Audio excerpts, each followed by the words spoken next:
good evening, family. Welcome to another edition of Thorough Black Talk with your sister Keisha, your brother Tad, and your brother Ashe SJ. We'll be joining us shortly, along with our weekly correspondents, Brother Blacksmith and Sister Marcia. Will be on to check in as well.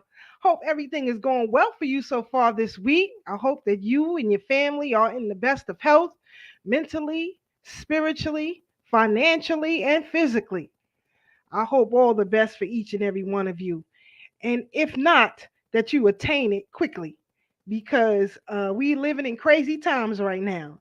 Whole lot of stuff is going on, whole lot of stuff in history and in news in particular that is happening. So we got to get into all of that. We're going to do some historical pieces. And I have to, if I forget tonight, remind me to play that clip of Adam Clayton Powell that got cut off last week.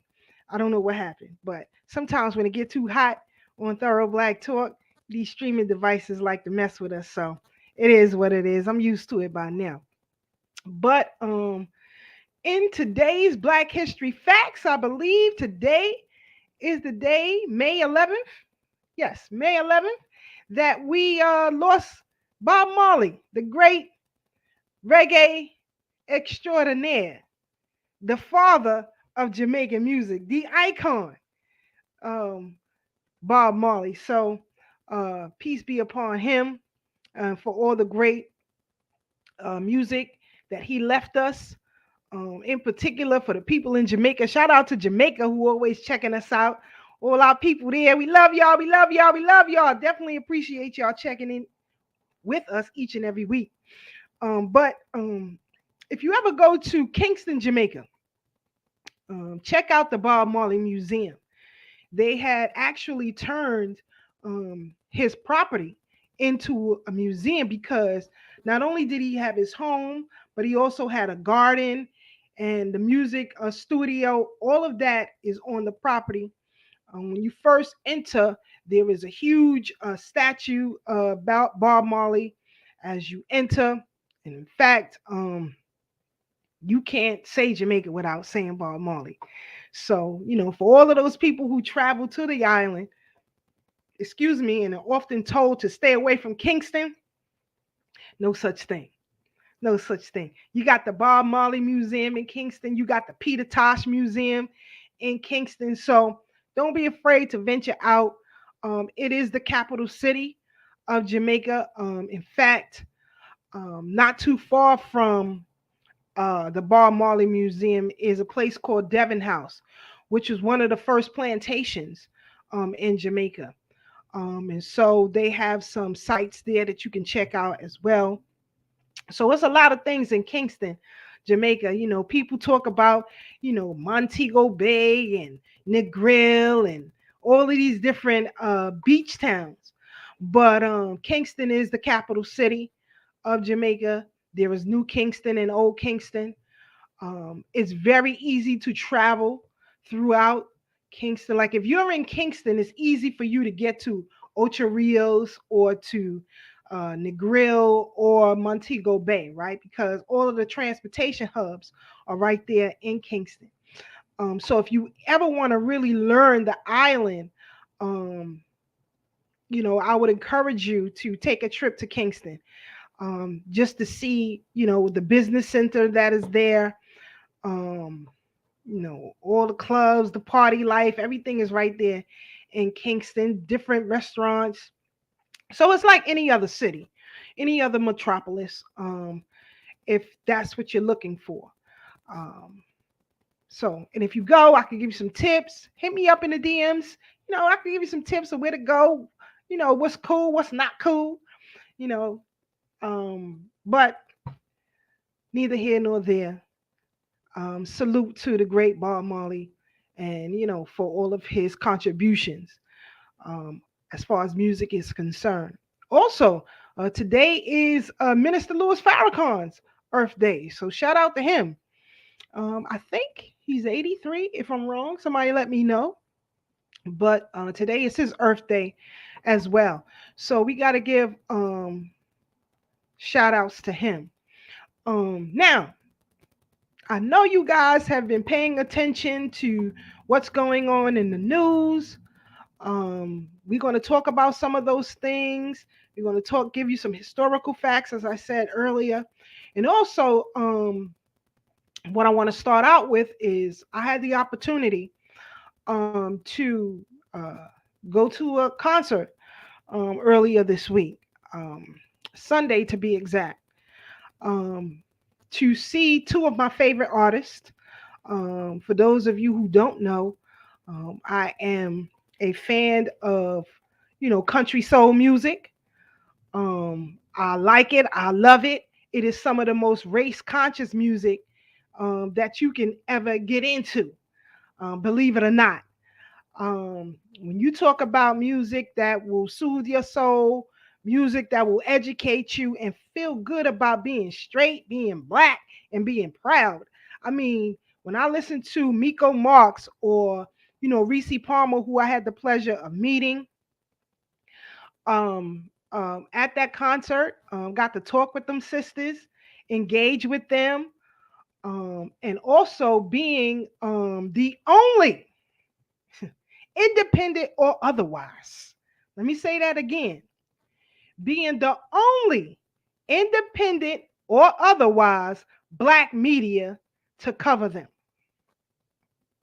right? This is Reese Palmer. Now, you guys can check out her music at your leisure. Got to chill and vibe with her. Got a shirt from her and all that. But anyway, Reese Palmer is the first African American to be in the top 20 of country Billboard charts. That is historic. Not only that, but she owns all of her masters, right?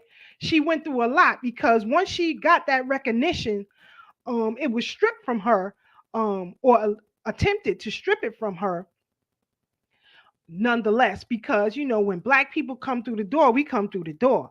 Mind you, she's been in the game for over 20 years. 20 years. So I got a chance to meet with her and also with Miko Marks, who I absolutely, absolutely, absolutely love. Got a chance to vibe out with her. Had great, great seats. I mean, right at the stage. Again, the only black media to cover them um, here in New York. So I am thankful and appreciative of getting the vibe out with them. And when they come off tour, hopefully we can lock down an interview with them and some other artists that I think you would enjoy. It just bothers me that in these days and times, right? When you listen to mainstream media, as far as when they play R&B, soul, or hip hop or whatever, nobody plays their music, and they're black artists, but they'll play Adele. You'll get to hear Adele on an R&B station, right? You can't tell black people that Tina Marie ain't black. You'll hear Tina Marie music, John B. and everybody else, but they won't play these artists. Why is that? And their music is just as soulful, if not better. So hopefully I can get to play a couple of clips, and YouTube won't cut me off, or excuse me, Facebook won't cut me off. But I have to say, I met with the artists, they okay with me pushing the music. So I hope they don't cut me off. Okay. But get to know Miko Marks, Reese Palmer. In particular, Miko Marks has a song called Ancestors. Pure fire, pure fire, pure fire. So I'm gonna you know try and play, a couple of sounds. Maybe if I do it less than 60 seconds, they won't cut me off. I'm gonna try. I'm gonna try. But I definitely appreciate their artistry. In fact, I have a list of country soul artists that I love. Not just Reese Palmer and Miko Marks, but also people like Willie Jones, a Blanco Brown, Kane Brown, War and Trinity. I don't know if you all remember Tanya Blount from the 80s. I mean, she was in Sister Act 2 with Lauryn Hill. Remember the scene where they were singing His Eye is on the Sparrow in Sister Act 2, right? She and Lauryn Hill are singing. And that's Tanya Blount, who is now married. And she and her husband formed the group One Treaty, which is also country soul. They are pure fire. People like Rashad, I absolutely love them. Jimmy Lee, like y'all don't know what you're missing.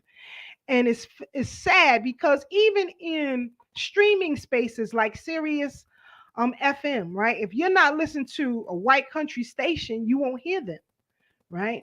And I think that when it comes to Black music historians, it's very, very important that you cover the whole entire gamut of Black music and not leave certain genres out because you do the culture a disservice. So it is my hope. There are a lot of music historians out there. I am not one of them. I'm just a lover and I research and, what I want. But there are a lot of musical historians out here, and I wish they would cover these people more, um, and not give so much attention to even when that clown Little Nas X came through. Listen, I've been listening to country, soul, and hip hop for a long time. I ain't never heard of that dude. So when he came out of nowhere, I'm like, something ain't right here. But everybody gravitated to his first single. What is it? Old Town Road or whatever. No, people like Willie Jones and Blanco Brown and Rashard run circles around him. Willie Jones had a song called American Dream. Pure fire, pure fire. So again, hopefully I'll get to play a little bit samples for them a little bit later on. Shout out to the family on the check-in, Sister Farnessa. Good to see you. Good to see you. Good to see you. Hope everything is well with you and your family. Little brother Kev, what's good with you down in South Kakalaki? Hope everything is well with you and yours. I love you to life, brother. Brother Michael Graves, the history hitman himself, he said Minister Louis Farrakhan is 90. Okay, I stand corrected. Yes, he's 90 years young because he's still kicking. He's still kicking. I was looking at a news clip earlier, brother Mike, and they were showing um, Congresswoman Dianne Feinstein, um, who said this is her last term. Excuse me, but she coming out with a wheelchair, can't stand, nothing. Y'all don't know. But the minister's still going, still teaching, still educating, and still waking up our folks by any means necessary. So all the best to him. But I wanted to start out tonight, family, if I can. Let me see if I can get this up. You know, um, karma is something. Sometimes it comes, I often don't believe in karma. But in this particular case, where you had former President Trump, who has been accused of, sexual assault.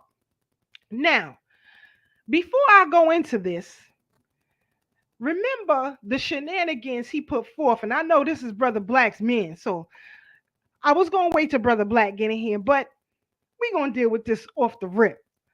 Um, he was one of the catalysts, spewing the verbiage that those young boys sexually assaulted Patricia Mealy in Central Park.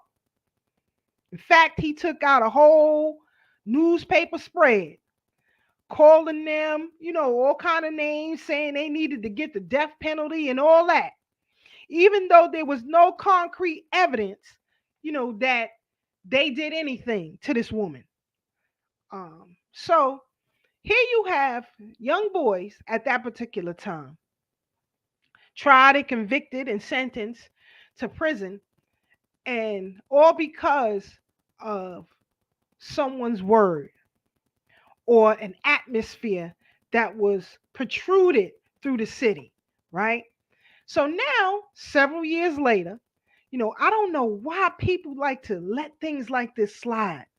You can let that slide if you wasn't the one going to prison, if your families weren't ripped apart, if your parents didn't die while you was in the penitentiary for a crime you didn't commit. It's easy for folks to say, well, let that slide. He's doing things now. I'm not letting nothing slide. I don't let nothing slide. So now, several years later, shout out to Sister Marie B. Moore in the building. Now, several years later, one of many who accusing former President Trump of sexual assault. Now, Trump said it never happened. She's not his type. So eventually, there was a civil case in favor of the accuser, E. Jean Carroll.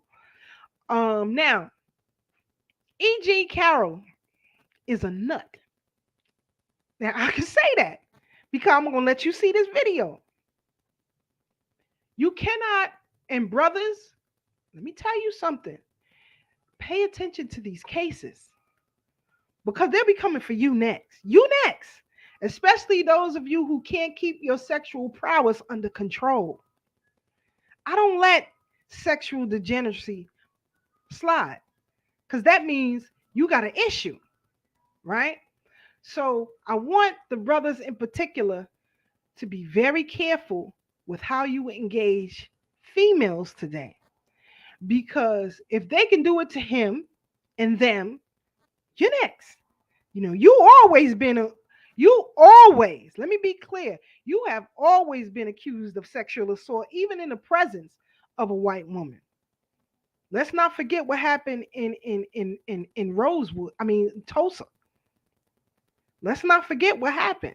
Just an accusation, Emmett Till. Just an accusation. And so I see today that a lot of our brothers become very relaxed in social settings and in other settings. When you can't keep your sexual prowess under control, it will do you in. You will be controlled. Kind of like a lot of these black politicians. They fall in line because they know you're a sexual deviant, right? Or you got other, things that they can control you with. But this woman is a nut. And let me tell you why I say that. She plays around with the word rape, right? She comes up with excuses. Now, she in this clip is going to say he didn't sexually assault her. That's what she said. That's what she said. But we're going to get into it. Sister Pat say, Hotep. Yes, Mickey Guyton is one of my favorite songs of hers is Hair. Love My Hair. Oh, man. And Black Like Me is definitely one of my favorites. For real, for real. So, country soul is popping. And I'm telling y'all, Sister Keisha always ahead of the game. Y'all can keep that drill. Black radio, they will push degeneracy all day. But when you got artists who are teaching you to love yourself, to love being black, to love being with your black family, to be straight in your relationships, you ain't gonna hear too much of that. To call out and receive your ancestors, when you're going through things, when you're not going through things. Miko Marks performed that Sunday night. And I'm telling you, I got chills even the way she was performing. So a little later, I'm going to try to play a couple of clips and, some videos and stuff that I took. We'll see how that work out. Hopefully I don't get cut off. But I digress. Let's get back here to Mr. Trump and E.G. King. And let's see what she says to Anderson Cooper. Okay, family? And I want you to listen very carefully. And these white broads is crazy. Hold on, family.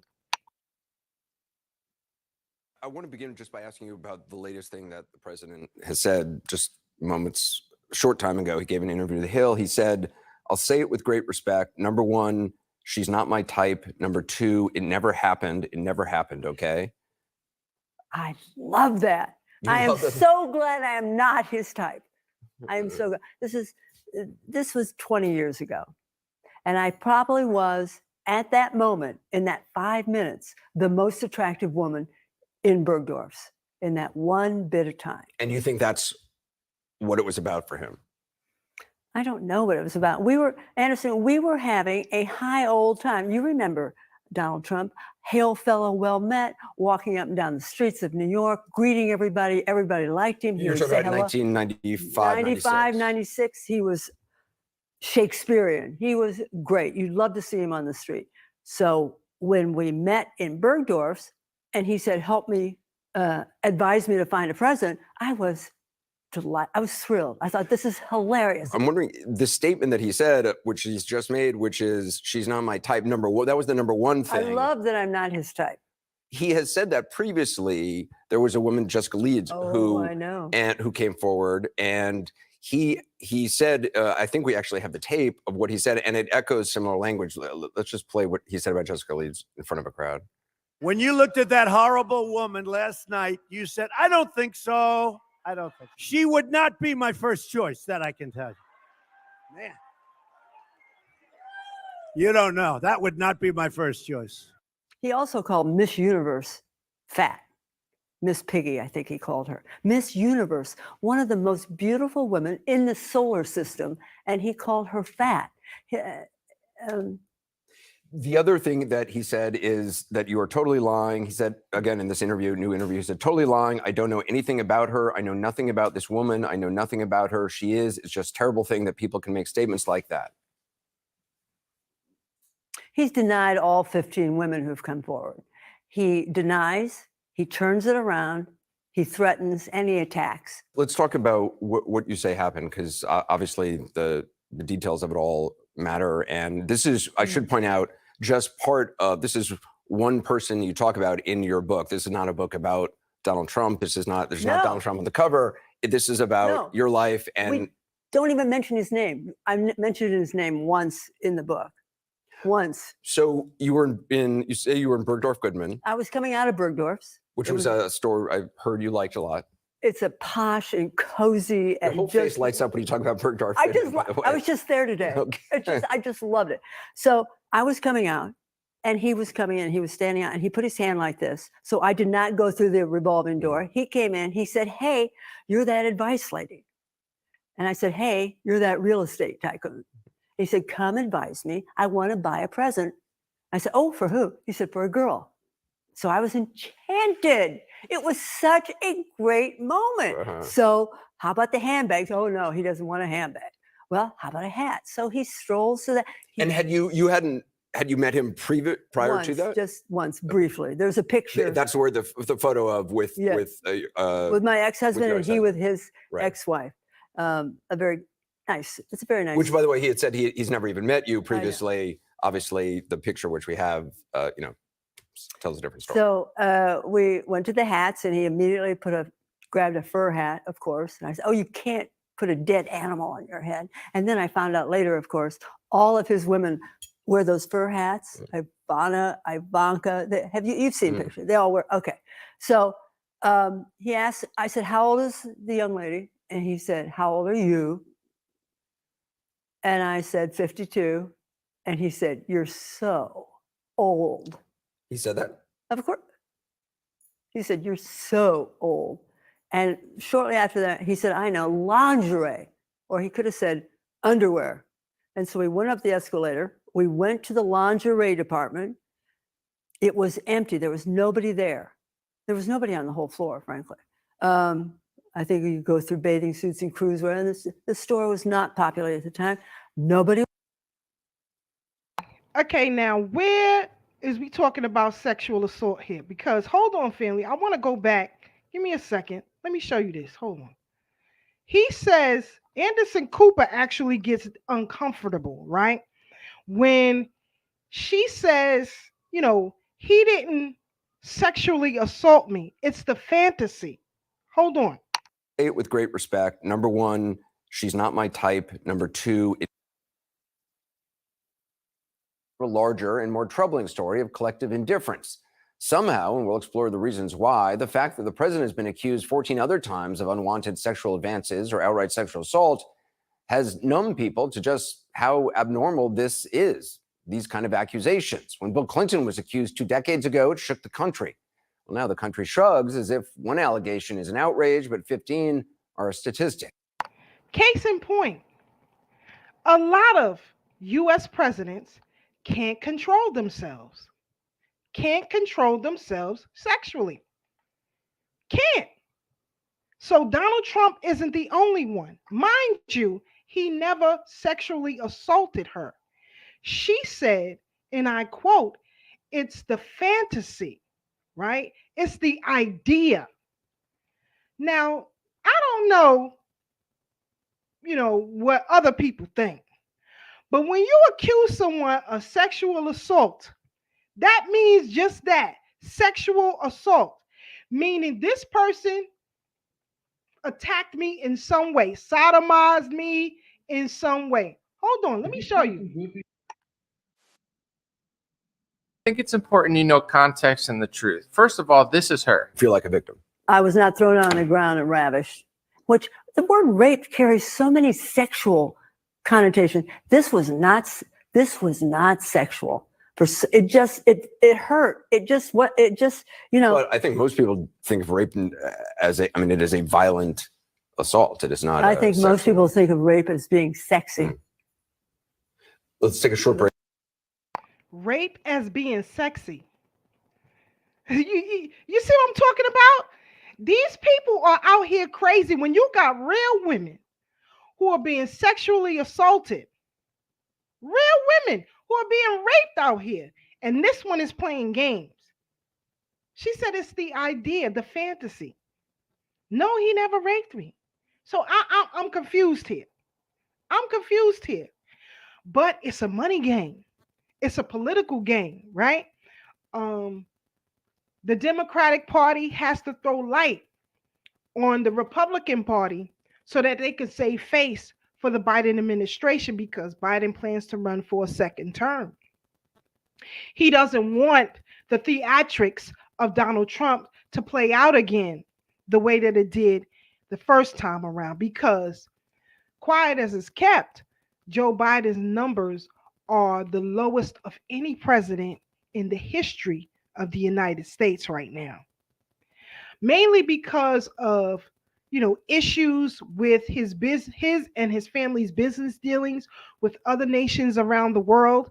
And two, he doesn't want Donald Trump to use the theatrics of calling into question Hunter Biden's laptop, Joe Biden's daughter's book, where she talks about her father having taken showers with her, how uncomfortable she felt, things of this nature. So this is what's playing out here. And they are playing political tricks. Now, when it comes to black men who are politicians, they use their sexual prowess recklessly. And those political parties are able to control it. With white men, it is the norm. Bill Clinton, so many others before him, Thomas Jefferson, going back to Jefferson, Sally Hemings, and all this old kind of stuff. So they have always been sexual deviants, right? I want our brothers to be very, very careful and aware of what's happening, because what goes around swings right back around. And this is to be used against you. In the case in point, what's the actor from who's going through it now? What's his name? From I forget his name. Somebody give me the name. The actor whose girlfriend is accusing him of battery, and he's the one who called the police on her. Somebody got to give me her name. I forgot right now. His name escapes me. I don't know why. But he's going through it right now. When she was the aggressor, he called police on her. And now he got to go through it. These let me tell y'all something, especially in this entertainment world, y'all better be careful. You better be careful how you move out here. But I just say all this to say is, even though this lady is a nut, Donald Trump got exactly what he deserved for what he did when it came to them Central Park boys at that time. So in my humble opinion, he got what he deserved. Sister Farnessa said, facts. They don't want 45 to run again, so they're throwing everything, including the kitchen sink, at him. Yes. Yes, this is political theater. This is what they do. Sister Pat said, it's ironic that white women 30 to 50 years later can cry rape, but black girls and women tell you that they have been raped immediately, no action. But this is unjust system. But this is an unjust system. It is what it is. Yes, thank you, Jonathan Majors. That's his name. Thank you, thank you, thank you, thank you, thank you, thank you, thank you, fam. Thank you. Jonathan Majors. He's going through it now. He's going through it now. So you want to play these games out here? Let me tell y'all something. You better be well aware of what's happening. Right? Now, I want to discuss, if I could, a black couple. Moving on, because we done with Trump. Moving on, a black couple goes to a bank to open up a business account. Right? Now, the bank is owned by Chinese. Chinese tell them, we don't open accounts with black people. But I'm going to let them tell y'all the story. Hold on, and then we're going to get into it. Hold on. A Houston couple says they went to open a checking account at a bank and was told no. We only serve Asians at this bank. Now let that marinate for a second and take a look at this. All of this is according to a lawsuit filed on the couple's behalf in Harris County. They're Janice and Jonathan Brown. The Browns say that experience happened at American First National Bank last year. Instead of being welcomed as new clients, the husband and wife said they were turned away from the Asian-owned bank, alleging employees told them they do not serve black people. According to the lawsuit filed with the courts, the story took another turn after bank chairman Henry Wu learned about how the couple was treated. That turn allegedly involved an expensive dinner, an expensive trip to Las Vegas, and a $100,000 loan that was later pulled, according to the lawsuit. We've reached out to bank chairman Wu and American First National Bank. They called us back, but would only say they wanted a meeting in person, but would not commit to a statement or interview about the lawsuit. The couple joins us now with their attorney, Jared Woodfield. Again, we have reached out to Henry Wu and American First National Bank for response in this case. They have not issued a comment. However, they said they want to only meet us in person, but they would not say if they would comment or commit to comment in the case. But we are still open to the meeting, and we will keep you updated on their response. But right now, we have with us on The Factor Uncensored, the couple, and Jared Woodfield, their attorney. Glad to have you all here on The Factor Uncensored. So first of all, take us to that day and make it as short as you can, though. You wanted to open a bank account at this Asian-owned bank in Houston, and they told you what? No. They stated they didn't do business with black people. And when you heard that, what went through your mind? We were shocked. My husband asked, are you guys FDIC accredited? And they said, yes. And that was it. And they walked us out with the security guard. Security? Yes. Correct, yes. Tell us about that.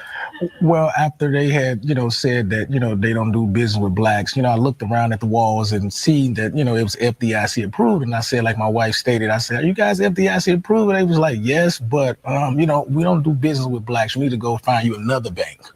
So at that time, the supervisor, I can't really think of her name right now, but she got us up and walked us out, and they got a security guard by the door. So he, told us, we have to get out pretty much. Wow. But the next day you guys got a call, right? Correct. And who was this call from? Annie, the head supervisor in Katie's branch. Okay. And what happened after that? She said that she wanted to have a meeting with ourselves and chairman to discuss what happened. And the chairman being the chairman of that bank, Henry Wu. Correct. And so what happened once you guys met Henry Wu? My husband was not able to come that particular day, so I just went. Myself, Lillian, Annie, and Mr. Wu met. The moment I walked in, he said, I fired her. That's it. Never gave me an apology, never stated that they don't represent, that they don't do business with black people or anything like that. It's just that I fired her. He stated he really wanted to meet my husband, and he would like to take us to lunch. Okay, you went to lunch. Tell us what that lunch was like. A bribing session. But what was it? What had occurred there that made you say that or think that? He talked about a loan. We never went to speak about a loan at the first original visit. We stated that we wanted to open up a checking account and a business account. When we got to the lunch, there was chairman and then president. President was Bruce, and chairman was Henry Wu, along with the loan officer and also the head supervisor of Katie's branch. And that's when they stated that they were going to open up our business and also checking account along with a loan. And that wasn't all. No. What else came after that, Mr. Brown? Well, what else came after that was pretty much, I want to say, damage control. I want to say that, he was trying to bribe us. He was trying to, flex his wealth, flex his muscle. And how did he do that, though? As far as like, slinging his money around and, saying, hey, you guys, I want to take you guys to Las Vegas. Take you to Las Vegas? Yes, correct. And so did that happen? Yes. So we went to Las Vegas with them, and he said— On his dime? On his dime. And he said that, anything that he wins at the gambling table, me and him going to split half. So I was like, wow. We went down there and he lost, real big gambling, and we came back, from the Vegas trip and everything. And pretty much everything went haywire after we received the loan that, they had promised us and gave us. But they titled that loan something special. Correct. They titled, according to the lawsuit. Correct. They titled the loan as a business loan, but it was on. It was a business loan that they said that it was on paper, but they giving it to us as a personal loan that he only do for friends and family. Correct. And so that was $100,000. Yes, that was $100,000. Yes. And you guys had that loan, and then something happened.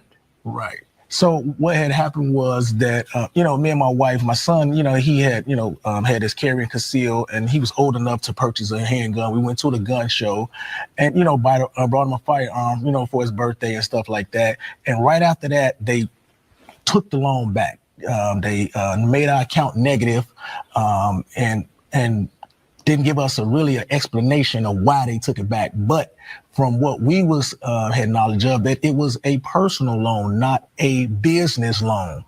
And so when you bought that weapon at the gun show legally, yes, correct, according to your lawsuit, he pulled the loan back. Correct. Okay, Jared, let you pick up from here. What happened? What do you think happened here? Well, I think it's a situation where originally when they went into the bank, a policy that wasn't necessarily written was accidentally disclosed. So when this individual says, we don't do business with black people, we're an Asian bank, I think that's the underlying policy there. So, here we go with the shenanigans. Here we go with the shenanigans. Now, the lawyer is filing a civil suit against this bank.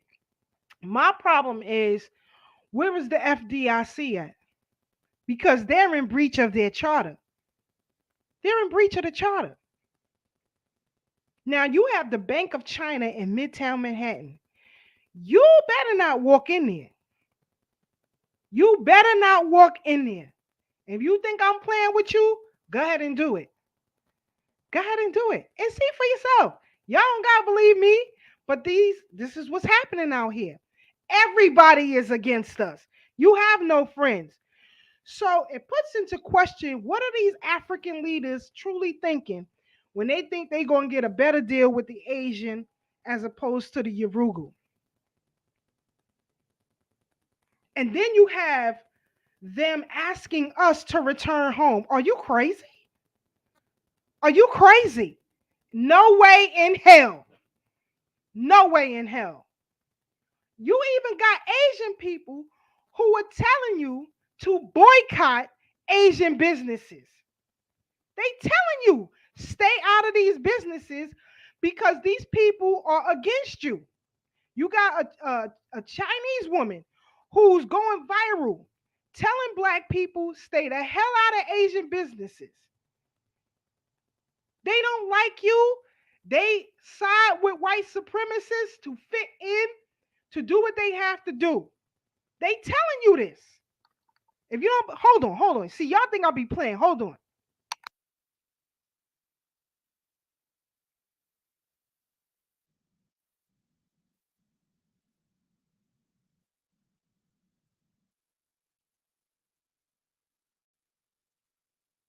Sister Marcia on a check-in. Hold on, Sister Marcia. I got to share this. I'm going to give you some time to get it right in the background. But in the meantime, I'm going to share this clip. 'Cause I want people to see. Hold on.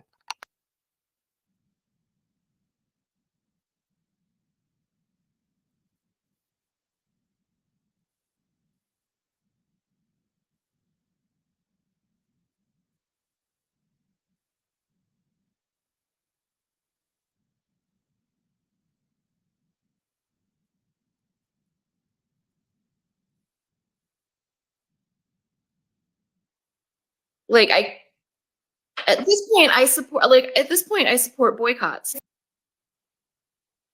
Now, I got to play this again for y'all. I gotta go back and play this again for y'all. Give me a second. Because I want y'all to hear what she's saying. And I was like, but again, there's no mutuality, because there's a dynamic again where it's the business owners versus customers, and it's business owners in the neighborhood of the customers. So that's a power dynamic. And I think something that I wish I didn't feel as cynical about is it's been so long that I feel like if these businesses wanted to do better, they could have done better by now. So I kind of at this point I support boycotts. I get called a traitor for that, because they're saying, like, you know, you're advocating for people to not support Asian American businesses. And I'm like, but if they're going to engage in predatory capitalism, and if they're you know, not going to do right by the communities that they're in, then what else do you do? Like, there's no more explaining. And I just. So again, I ask, you know, why keep going in their businesses?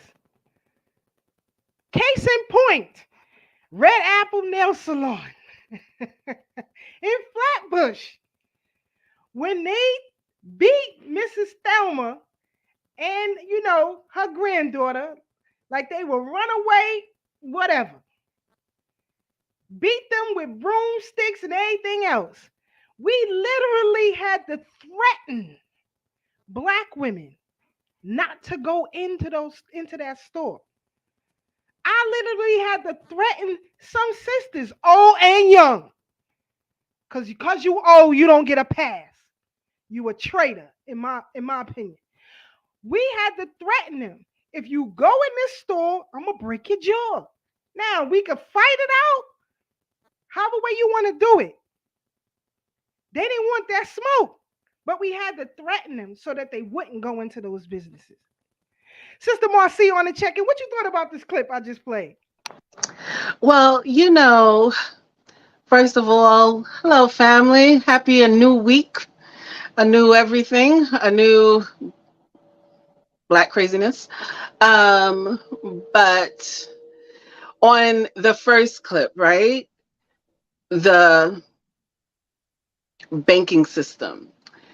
You know, I am a member of the UNIA, and Michael Duncan, the PG of the UNIA right now, he always tells this story of, you know, he has restaurants all over Jamaica, Queens.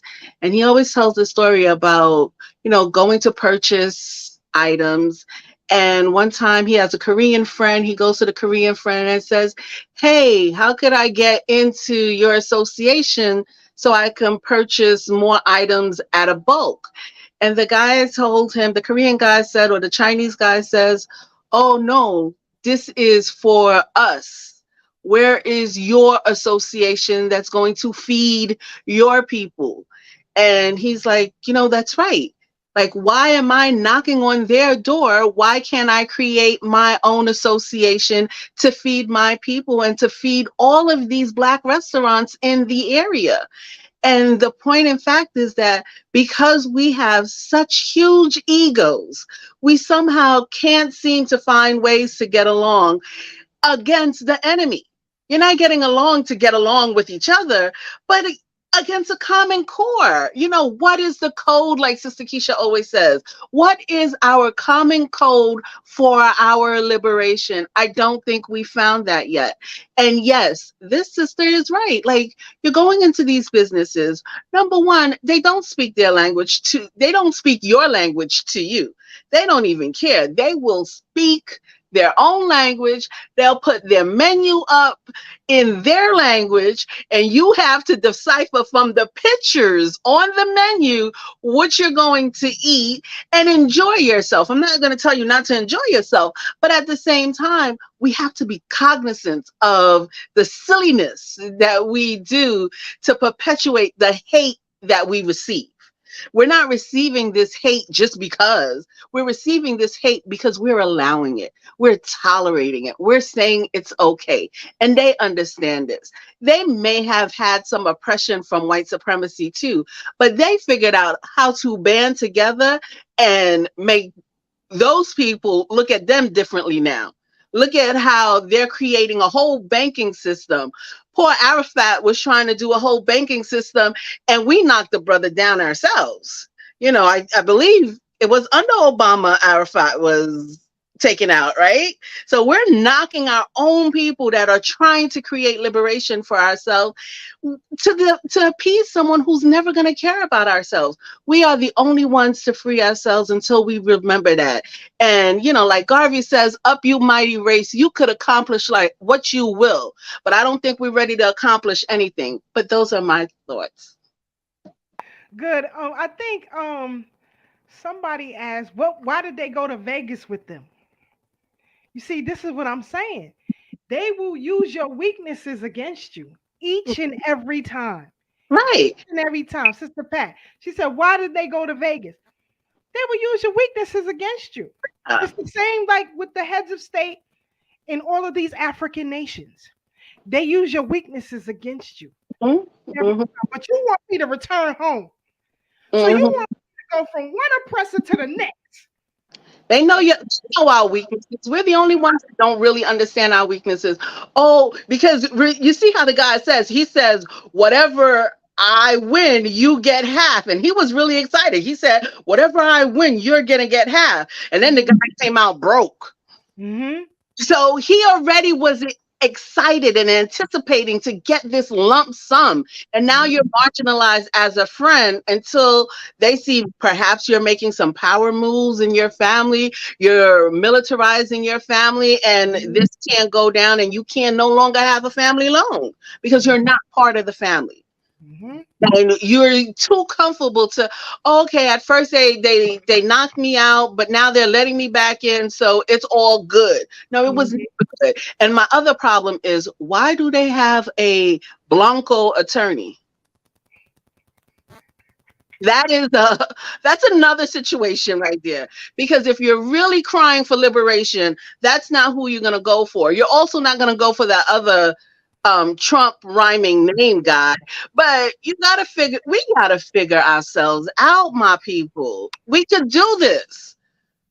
You know, there's enough attorneys that are out there that are under the auspices of Alton Maddox, but we're afraid of them. We're afraid of that. Oh my God, I'm gonna be shunned, I'm gonna be this, that's the price of liberation. That is the price. We gotta be ready to pay the price, pay the piper, or just sit down and shut up and not complain about anything else. Right. Just a correction. This wasn't Arafat. It was Gaddafi. Oh, thank you. No, I don't get naked all the time. Thank you for having I know. Plus, you know, we have long days. People don't understand. We got some long days over here. But it is what it is. But yes, putting money in other people's pockets. Even in the Caribbean. Yes. You call me home when China is running the gamut. Mind you, we still giving money. We still giving money to China today, the United States. The United States government, and I have a document, and I'm going to share with you all later, because I wanted to break down exactly, where the money is coming from, where it's going. You have when people say, the billions we give to Israel, I want to really show you a breakdown on how that money is used. What those $1 billion equate to, right? It's not just a flood of money to Israel, right? There is a reason why the Jewish community in the United States, in New York in particular, because are so powerful, because that money is used for their business infrastructure here in the United States, so that they can use those business dollars to control the political apparatuses, whether it be Democrat or Republican. Israel is not the only money. Egypt gets money, Saudi Arabia gets money, Palestine gets money, and it's a whole list of nations, right? But not just the federal government sends money to Israel, but you have the states, and New York gives the most money to Israel. And I'm gonna show y'all a breakdown. I go to the Jewish library. They'll tell you what it is. They don't have nothing. Trust me. They don't have nothing. They'll tell you the breakdown of everything and what it is. But I see my brother Black on the back. I gotta get him in. Hold on. Brother Blacksmith, I don't know if you heard how we started out the show with your dude Trump. Yeah, can you hear me? I hear you. I don't know. I can't see you. Is the blank camera on whatever? I think I'm on the StreamYard. Yeah, so I can't see y'all. But anyway, what's the question, sweetie? My bad. Did you hear the first video that I played of E.G. King talking about, he didn't rape her, but sexual assault to her is being sexy or having the idea of sex? Well, I saw that clip before, and thank you for presenting it again. And in my estimation of this, we have to understand we're now dealing with a dual. He getting messed up, so we're gonna let him work out them things behind the scene. But now, sis, now you see the Asian woman who's telling Black people to boycott these businesses, stay out of them.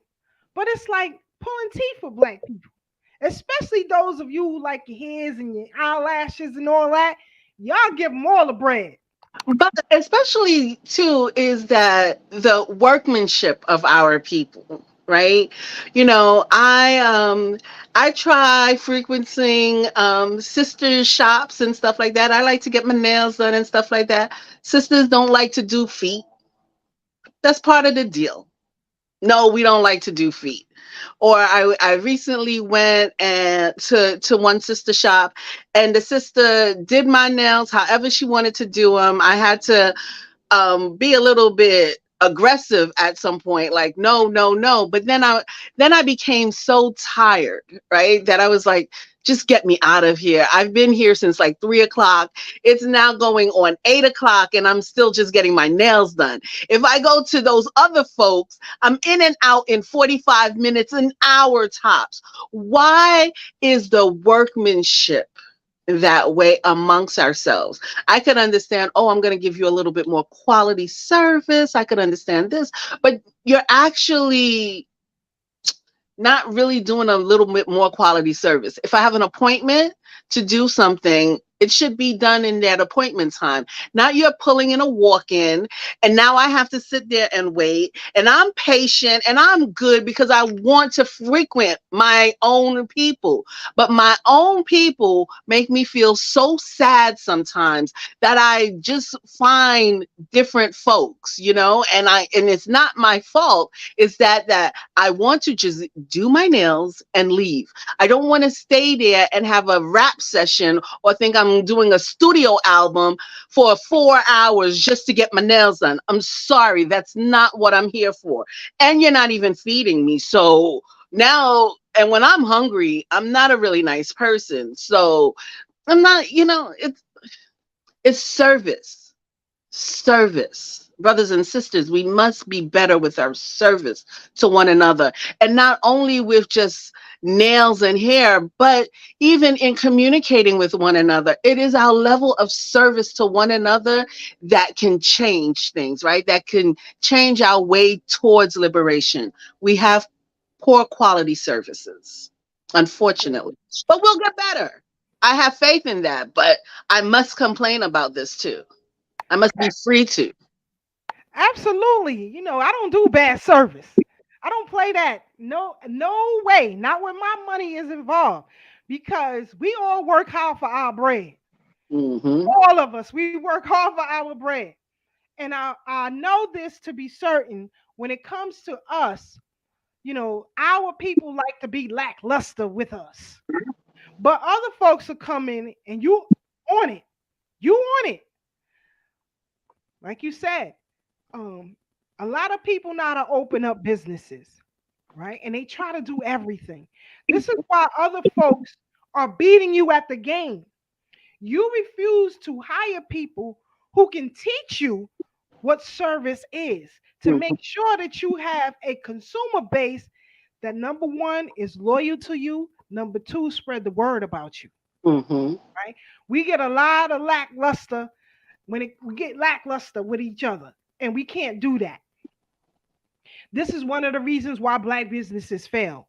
Mm-hmm. Right? You don't understand the psychology of customer service. Yes, you put out a great product or you produce a great service, but you don't know. That's why businesses hire people to do these things. You all try to do everything, and you can't, and you fail. Mm-hmm. You fail.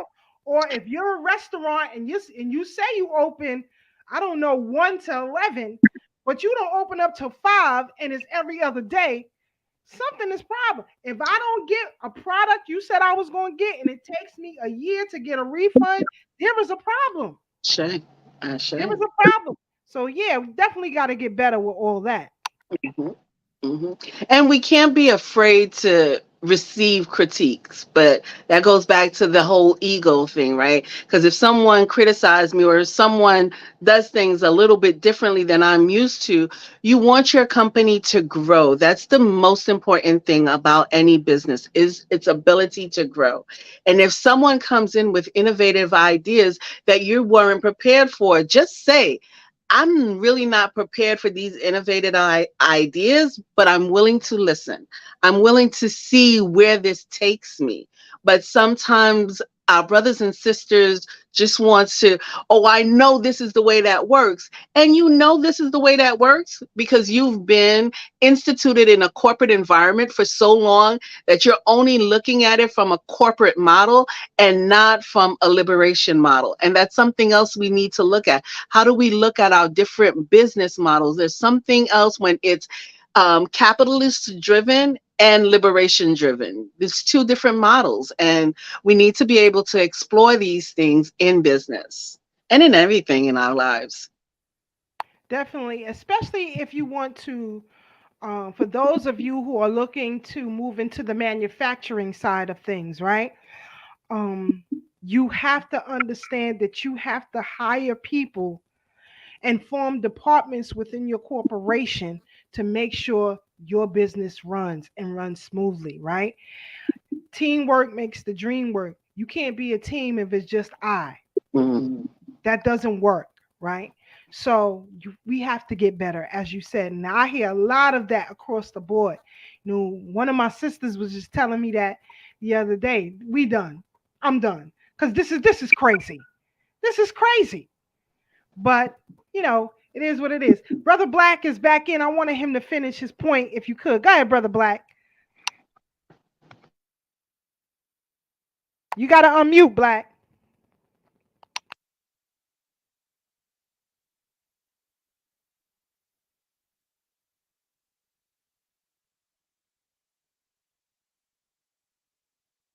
I don't know. I'm gonna try to let him pull you out, and we're gonna try to get you back in. We'll try in a minute to get you back in. He always got problems going on, but Fourth, but go back to the article or the content piece that you were going to share on the Hebrew people, well, not the Jewish people, the Ashkenazis, Yeah, on I'm gonna how pull they that up. Give me a second. I'll pull that up in a minute. okay. And for one thing, I definitely know even our local politicians, they're always going to Israel. Oh, we're going to Israel for the summer. For the summer. None of them say we're going to the continent. They can't unless they're told, and I'll show you why. But let me see. Try to bring Black in here one more time. Go ahead, brother Black. You was talking about this issue with Donald Trump, E.G. King, and before you came in, I said I'm not giving him a pass because what goes around comes around. You should have kept your mouth closed when those young boys were accused of raping Patricia Neely. You shouldn't have taken out front page ads saying that they deserve the death penalty. So you get what you get out in this world. And I know people say, well, that happened a long time ago. We got to let that slide. It's easy to say that when you weren't the one behind bars doing that Yeah. time. Yeah. So your thoughts on that? Okay, as far as I'm concerned, in this, my marker for rating that event or the event where he lost $5 million and now the court is on appeal and blah blah blah. The way I look at this is like this: infiltration works both ways, and I believe just like the bad guys, whatever you deep state, whatever you want to call them, plant false flags. The good guys do it too to distract from what's fitting to happen anytime now. So I don't look at that as important. And the marker that I was starting with that I didn't say, the marker for me is her coming on TV and saying some of the most ridiculous shit ever heard. When you're trying to say somebody's, like you had said this too, sexually assaulted you. A sexual assault is usually not nice, painful, and the person, she looked like she even said in her own words, she was in awe of meeting this guy, as opposed to being reviled that he raped her or even, fondled her, roughly or what have you. So I believe that is a tactic by the good guys for another form of distraction so they could do what they doing and you're not looking there, you're looking over here. That's how I see that. Agreed. And like I said, if it is so, this is the nature of these folks. Just to be honest, they're sexual deviants. So he's no different. Right. He's a slut from way back. So let me be clear. See, character is everything. And I would hate that. I had a conversation with some friends. We like to let a lot of things slide when it comes to sexual engagement. I don't respect people who are cheaters. You understand what I'm saying? Mm-hmm. A lot of things like to let that slide. That was one of the things, unfortunately, that hindered Adam Clayton Powell, right? Because he was messing around with everybody. He had his wife, and he messed around with Hazel Scott and bringing her to the house, all kind of stuff. This is not good character. I don't care what anybody says. We got to get our character in check. It's going to be used against you. It's going to be used against you. Even all of the great works that this man did, the great policies that he put in place, passed more legislation than the Congressional Black Caucus all combined today. He did. Not denying that. But you got played because you couldn't keep your penis under control. Stop letting stuff slide. Even in this so-called movement, how many of them are cheaters? We got to deal with that. Stop. It's bad behavior. Bad behavior. It has to be dealt with. So he got what he was looking for. I'm sorry, Black. He got what he was looking for. That's what you get. Listen, you cannot do this kind of stuff and say that, well, you know what? That's neither here nor there. And I'm not giving E.G. King no pass. As I said in the beginning, she's a nut and a liar. I'm just going by what I see and what I hear. But you got to deal with the shenanigans that's going on out here, family. You can't let these kind of behaviors slide, because now I want to talk about let me see. There was some beeping going on here. I don't know why. So when you guys are not speaking, I'm going to mute you and then open you back up so that I can kill the sounds that are going on in the background. Now, let me see. Got Black back in here. All right. I'm just gonna keep you muted until you're speaking, and then I'll, unmute you from the back. Okay, family, because I'm getting that feedback. So anyway, now we look at this whole issue with these transgenders out here moving on. That the foolishness that's happening, right? They are calling to arm themselves to fight in the streets. Now you have people,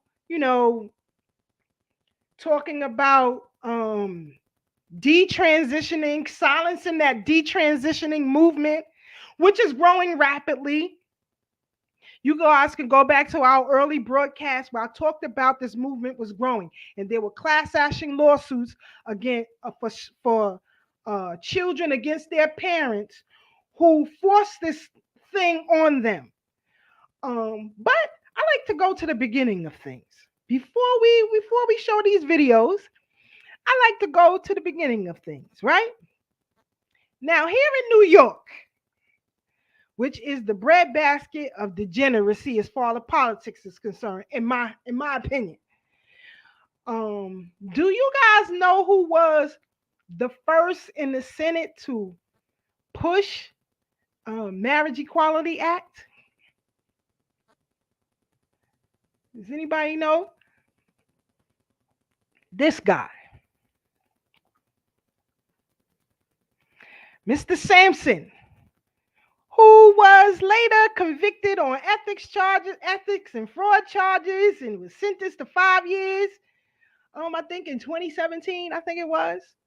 The date escapes me, but Senator John Sampson, that's right. He was the catalyst behind the Marriage Equality Act in New York. Now, him and Pedro Espada Jr., another one who was convicted on fraud charges, right? Embezzlement, and all this old kind of stuff, right?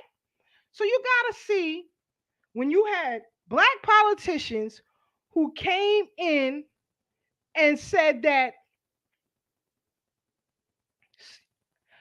Brother Mike, you're right. Her name is E.G. Carroll. Sorry about that. Thank you, big brother. Getting tongue-tied up here. People got me hot and mad. But John Sampson was the catalyst behind this. He is the one who got all the votes, right? He got all the votes together to push the legislation for the Marriage Equality Act. So I'm going to show y'all. Hold on. Let me see if I can play this.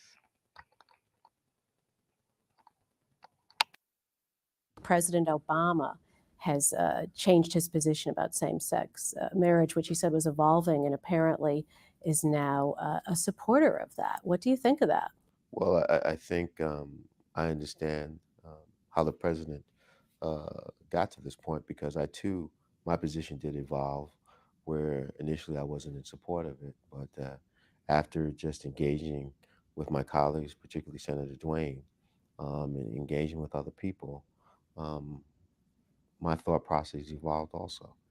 And, I have to respect the president's decision, because sometimes you get to a point, but it takes a little bit longer than others people. But you have to respect the person's way of analyzing and getting to that point.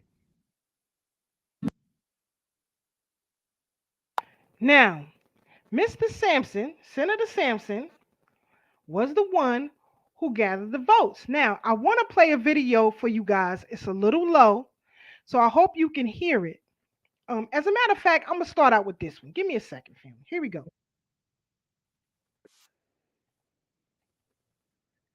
These last few weeks, but I look forward to seeing you preside over that very important vote when there is a passage of marriage equality.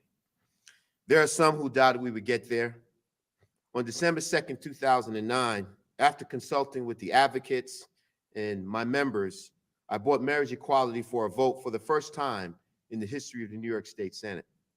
Some would say we failed that day, but for those New Yorkers who dedicated their lives to the pursuit of equality, the fight was not lost that day. It had just begun. As I've said before, for every setback, there is a comeback. So even in the face of deep disappointment, we chose to believe and we decided to fight back. Today, the comeback continues. We are 3 steps closer, and I repeat, 3 steps closer to equality for all New Yorkers, and we have 3 left to go. This is a moment in history we can all be proud of. I hope our Republican colleagues will join us on the right side of history and give the votes needed to the final passage of marriage equality and make it law. We are joined by 3 members who have thought long and hard about marriage and who have made the decision to vote for equality. It wasn't an easy choice for any one of them because things change, but it's very difficult because it changes over time. But based on the courage of their decision, we are now closer than we have ever been to renewing and restarting New York's legacy of activism, leadership, and advocacy. We are at the doorstep of passing marriage equality to ensure human rights are inalienable rights for all New Yorkers.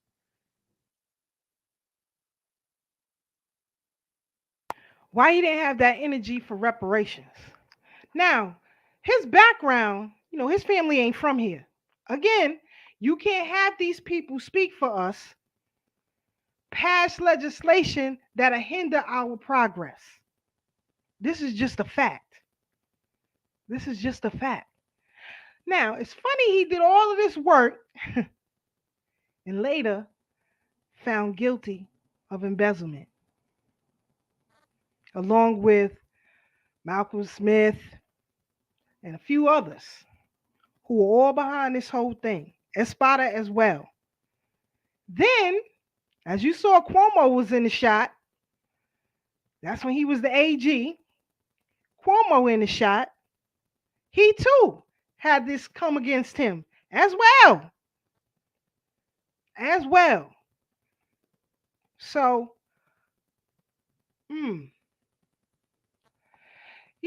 I don't know, Sister Farnessa. I don't know. I don't know. But I wish a lot of them would get out the damn way. Because we got to clean up their mistakes along with our generation to bring up those coming behind us. We like to let a lot of things slide, a lot of bad behavior, and I'm not with it. I'm not with it. So I say all that to say is because right now you have this huge push of, like I said, transgenders who are telling each other to arm themselves, to fight against anybody who stands in their way, so on and so forth. I played a video a couple of weeks ago of a young man, with his rifle and, forcing their prowess, right? But I'm glad some people are standing up.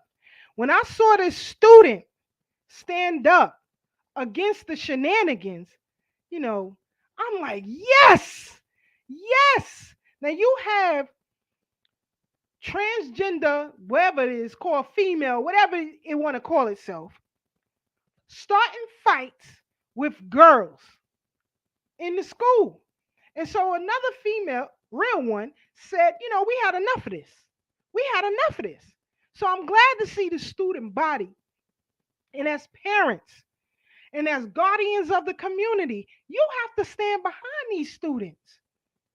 I don't be seeing y'all in these places. It bothers me. Hold on.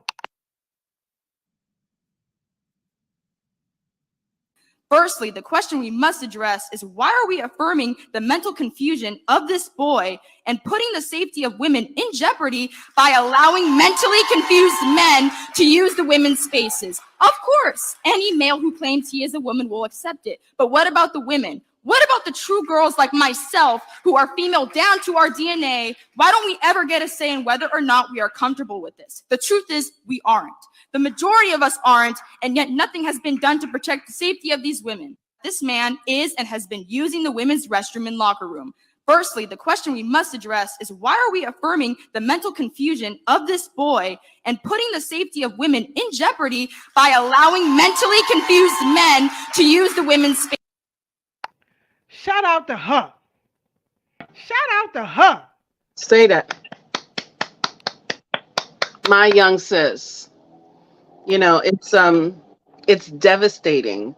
But what's interesting is, you know, how they like to pin it, human rights versus civil rights and everything like that, which I disagree 100%. And when I speak to some people, they're already like, well, human rights. And I'm like, listen, back away from me. We're not having this discussion unless you want to have an intelligent conversation. But what's also interesting is during the time of the civil rights, right, when the best action was taken by our people, it was parents and children standing up, right? And so they created a divide, right? From 68 to about, you know, right now, they created a huge divide of us not finding a common core.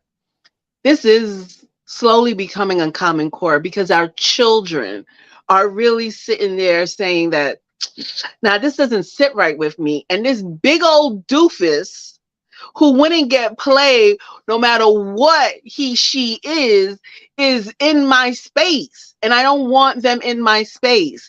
And we need to, like you said, support our children more, because I think that's what has been missing. You know, our parents, they did what they did, supported us how they did, and did the greatest job that they could do. But as a community wise, as a nation building wise, that support wasn't there because they fell into certain traps, and that's okay. But now we already know all the traps. We are free to support our children and go that 1,000-mile with them. We just got to be ready to do it. Now, weeks prior, I talked to you guys about these secret clubs that are happening on these school campuses, right? I'm talking elementary and middle school. You have these LGBTQs and satanic clubs, you know, and they're telling these students, you know, don't tell your parents what's going on. But now they are starting to fight back. Sister Pat said, we need natural Black woman organizations to halt this madness. Yes. And you know, shout out to my country soul folks. They sing about stuff like this. Real talk. Real talk. That's why I love it so much. But I want to show you this clip of one of these clubs that parents got wind of that are trying to force this lifestyle on children. Here we go. Hold on. Art teacher even pulled my daughter aside as she was leaving and said, remember, you don't have to tell your parents. You don't have to? And is there a shouldn't that's attached to that? Right. Well, as we later found out, as multiple families have come forward, their daughters followed the rule. The number one rule is what you hear in here, keep in here. Wow. And so many parents went even a year not knowing that their children had been attending this club without their knowledge. Pam, talk to me about the legality of this. Yeah, at America First Policy Institute, we are so proud to represent these families, Harris. You know, we have to demand accountability and transparency in our education system. These are taxpayer-funded teachers who are doing this. And, you know, we want to send a nationwide message to these school systems, these parents, and these school boards that parents govern their children, not these teachers. And we're going to give them the tools that they need, our parents, to protect them against indoctrination and all of these crazy things they're doing. You know, it's hard enough now to raise a child in this world that they don't need to be taken to and talked about to sex change in an after-school program. The art teacher even pulled my daughter aside as she was leaving. Now, you see the shenanigans? Do you see the shenanigans that's going on in these schools? Now, I remember when, my child was of school age, right? We have, what do you call it? Parent teacher conferences? Very limited with our folks. You're not even in the school to see what's going on. And you wonder why your kids are sexually confused. You don't even show up for a parent teacher conference. But even today, they'll have parent teacher conference in the morning, in the afternoon, late at night. And I tell you, if there are 25 parents that show up throughout the day, it is devastating our lack of participation with our children's education, and then wonder why my child can't read. If you're not participating here, then they can be funneled through any type of environment and you're not going to say anything. You're not going to do anything. And if the child ends up finding their voice to speak up, they need to know that there are going to be safe people that are going to listen to them and help them and support them outside of having these institutions break down these crazy barriers and say that, oh, you could be this and you could be that, you could be yellow, purple, and green, but you can't be black and you can't be a female and you can't be a male. That is crazy. And I think female is the wrong word these days. You can't be an African woman or man, because now I don't even know if I can use the term female and male because they're screwing me up. And I don't know why it's hard for me to have conversations these days, because then there are all these gosh darn pronouns, but I stepped down. Brother Ashe is in the house, fire God. The fire God. Yes, indeed, the fire God Ashe, trying to get the kinks worked out. But now, I want us to look at what they're really doing, right? To criminalize being heterosexual. And they're using the children to do it. You have so many children today who are so confused. So confused. And when parents and community leaders aren't engaging with these schools, anything flies. Anything flies. We got to deal with this. We got to deal with what's happening here. I see Dr. Fillet and Sister Pat talked about womb men organizations, right? Now, because of legislation that is passed, it can be construed as hate crimes by excluding them now. So, again, to all you voters out there, this on you. This on you. This your thing. I say just vote down the line, straight down the middle. Democrat, Democrat, Democrat. No, brothers and sisters, learn the difference. You are, like Sister Keisha say, vote for your pockets. Vote for your policies that matter. And the first place you know why policies matter is in your pockets. And if they're not talking about your pockets, withdraw your vote. Yes. Oh, well, me not voting is a count of no vote. Fine. Let it count as a no vote, but it is a stand that you take, and that is a step to liberation. We must be able to take stands for our liberation. Now, I wanted to show a clip, but I'm going to save that. No, I think I could. I think I could. I think I can. To show where, how we were indoctrinated with this idea of what sexuality is. Where did it all come from? Who started it and why?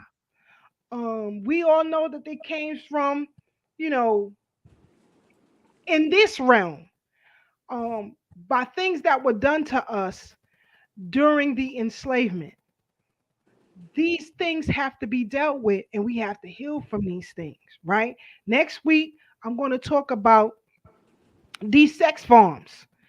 And I'll send a video to, you, Sister Marcia, and others, so you guys can see it ahead of time, because I want you to study this documentary.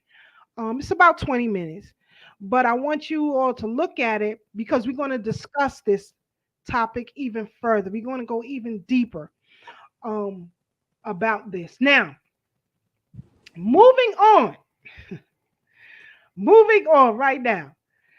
People are in an uproar, child, about black folks getting some cash payments and reparations. What's happening in Chicago? Excuse me, California. Child, got people in an uproar. But let's play a little clip for our viewers, and then we'll get into it and discuss it.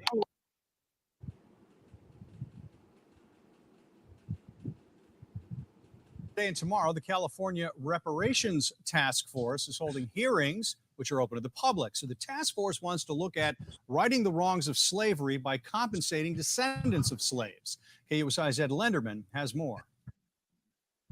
The location? The Parma Payne Goodall Alumni Center across from Viejas Arena. All across the country, this is a conversation and consideration that is taking place in state houses and local cities.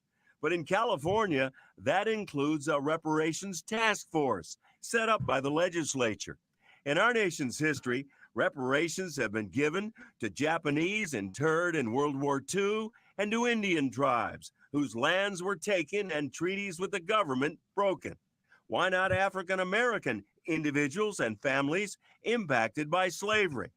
History says California was never officially a slave state, and that blacks fleeing slavery came here to live. The task force, in our first substantive hearing, September 2021, we really worked to disrupt the myth that California was a free state. And we learned through expert testimony, for instance, that there are at least 1,500 Black people who were actually enslaved in California, forced by their enslavers from the South to come to California to mine for gold, for instance. Also, California implemented a fugitive slave law in 1852, 2 short years after it was entered into the Union as a free state. And what that meant was, if you so happen to be free and Black in California, you actually could be deported to the South to be re-enslaved in the South. We also spoke with Assemblymember Reggie Jones Sawyer, who represents South Los Angeles. He told me the committee's final report to the legislature, to be issued this June, no question, it will include cash as a reparation. It will also include an apology, but that there are other options on the table. Let's look at the prison industrial system. There are more African Americans incarcerated in prison. Let's look at the way that we're not able to access owning property. We need to be able to get access to capital and cash. We're not able to get cash for businesses. We aren't in the educational system. We are at the lower end of that spectrum. We need more money. We need more resources so we can bring our young people up to their full capacity as far as the educational system. Again, the Parma Payne Goodall Alumni Center. Saturday, 9 to 5 as well. At SDSU, Ed Lenderman, KUSI News.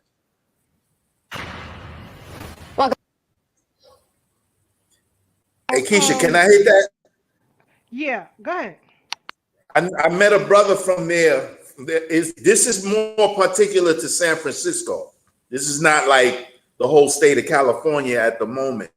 But I met a brother a few days ago from that area, and he told me that that's a real trick bag there, and people got to be careful because they're only offering up $1.2 million for everybody. Now, that's a substantial amount of people, but we got to remember, San Francisco ain't full of Black people. Most of the Black people in California are leaving, and this is one way to get them to do it, because you can't even buy a shack in San Francisco for $2 million, much less 3 or 4. And they're not. We lost Brother Black again. Here's the thing. As Sister Farnessa said, there's always shenanigans going on. The Black pastor who's sitting in the back was not for reparation. The same with the task force here. First of all, there should be no pastors involved whatsoever. Ever. Mind your business and go worship somewhere. I hate that. I hate that. Always want to bring some damn pastor out of nowhere. who's looking for a come up for themselves. Let's look at programs right here in New York. When Assemblyman at that time, Charles Barron, said he wanted a task force, 3 people from the legislature and 9 from the community. Who these community people? It better not be nobody from December 12th, Ron Daniels, or anybody else. I don't want to hear nothing they got to say. Nothing. Nothing. You're not speaking for my family.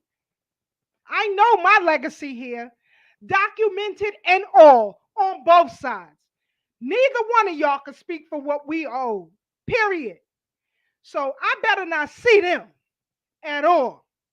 We already know where the minority speaker, Hakeem Jeffrey, stands on this issue. He's still talking about a goddamn study. Now, I pulled up on him 4 years ago while he was on the corner of Skank Avenue and New Lots. Now, that corner is now renamed African Burial Ground Way, right? Skank was a slave owner. The burial ground is on the corner. Y'all in New York, take a trip right there on the corner. You can't miss it. I pulled up on him 4 years ago, and he talks about a study. So you know me, I said, I don't want no study.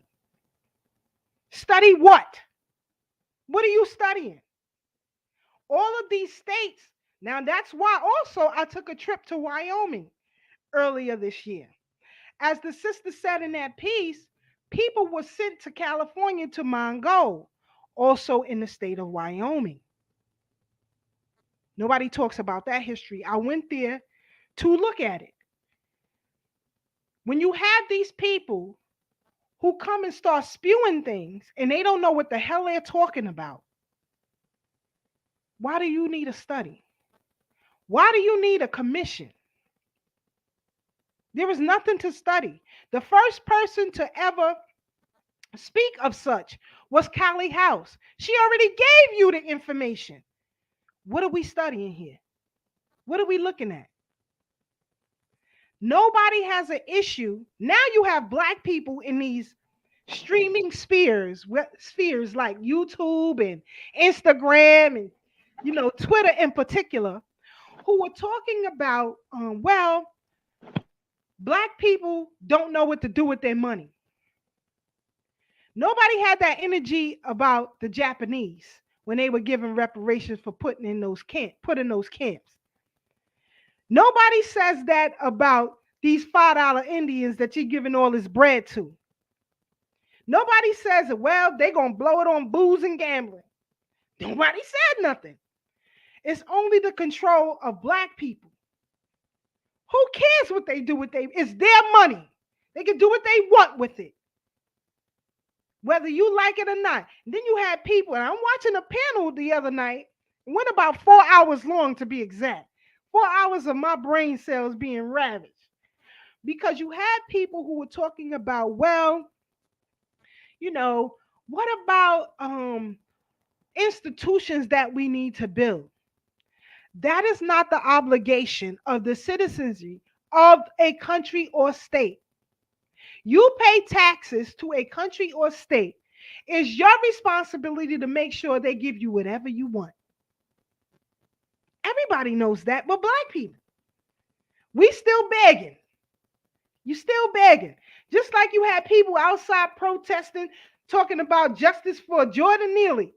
What you still begging for? What you begging for? Why didn't nobody take it? I'm sure it was some Black people on that F train.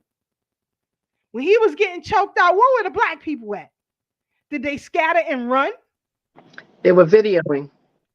Videoing, running. What's going on here? What's going on here? I'm tired of it.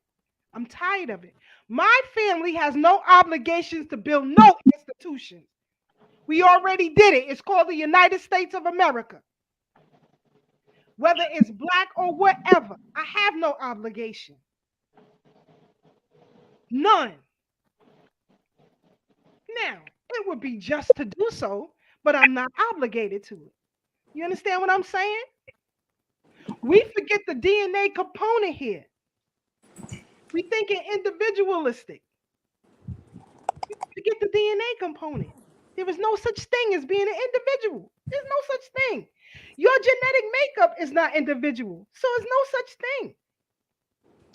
Now, how I operate, I should be responsible in how I operate with the community, but I'm not obligated to do it. That's what tax dollars are for. Don't make me do what you're afraid to put on your government to do, that you pay them to do it. You're paying them to do it for you, but you won't put no pressure on them to make them do it. Why? Because either you don't know how to or you are afraid to. Well, we are a bunch of cowards. Okay? Let's admit that not people on this panel, but us as a community, as a nation of people, we are a bunch of cowards. That's why we always looking for someone to come rescue us. We're looking for that savior complex that has always been holding us back. And this is why they're putting those pastors in those places, because those are the same pastors that told political prisoners of war to be good workers for the master and do as the master asks of you and not do anything else to liberate yourselves. And until we understand certain positions of our ancestry, it is difficult for me to see our people getting, whether here, Haiti, on the continent, Jamaica, Guyana, wherever we are, it is difficult for me to see that we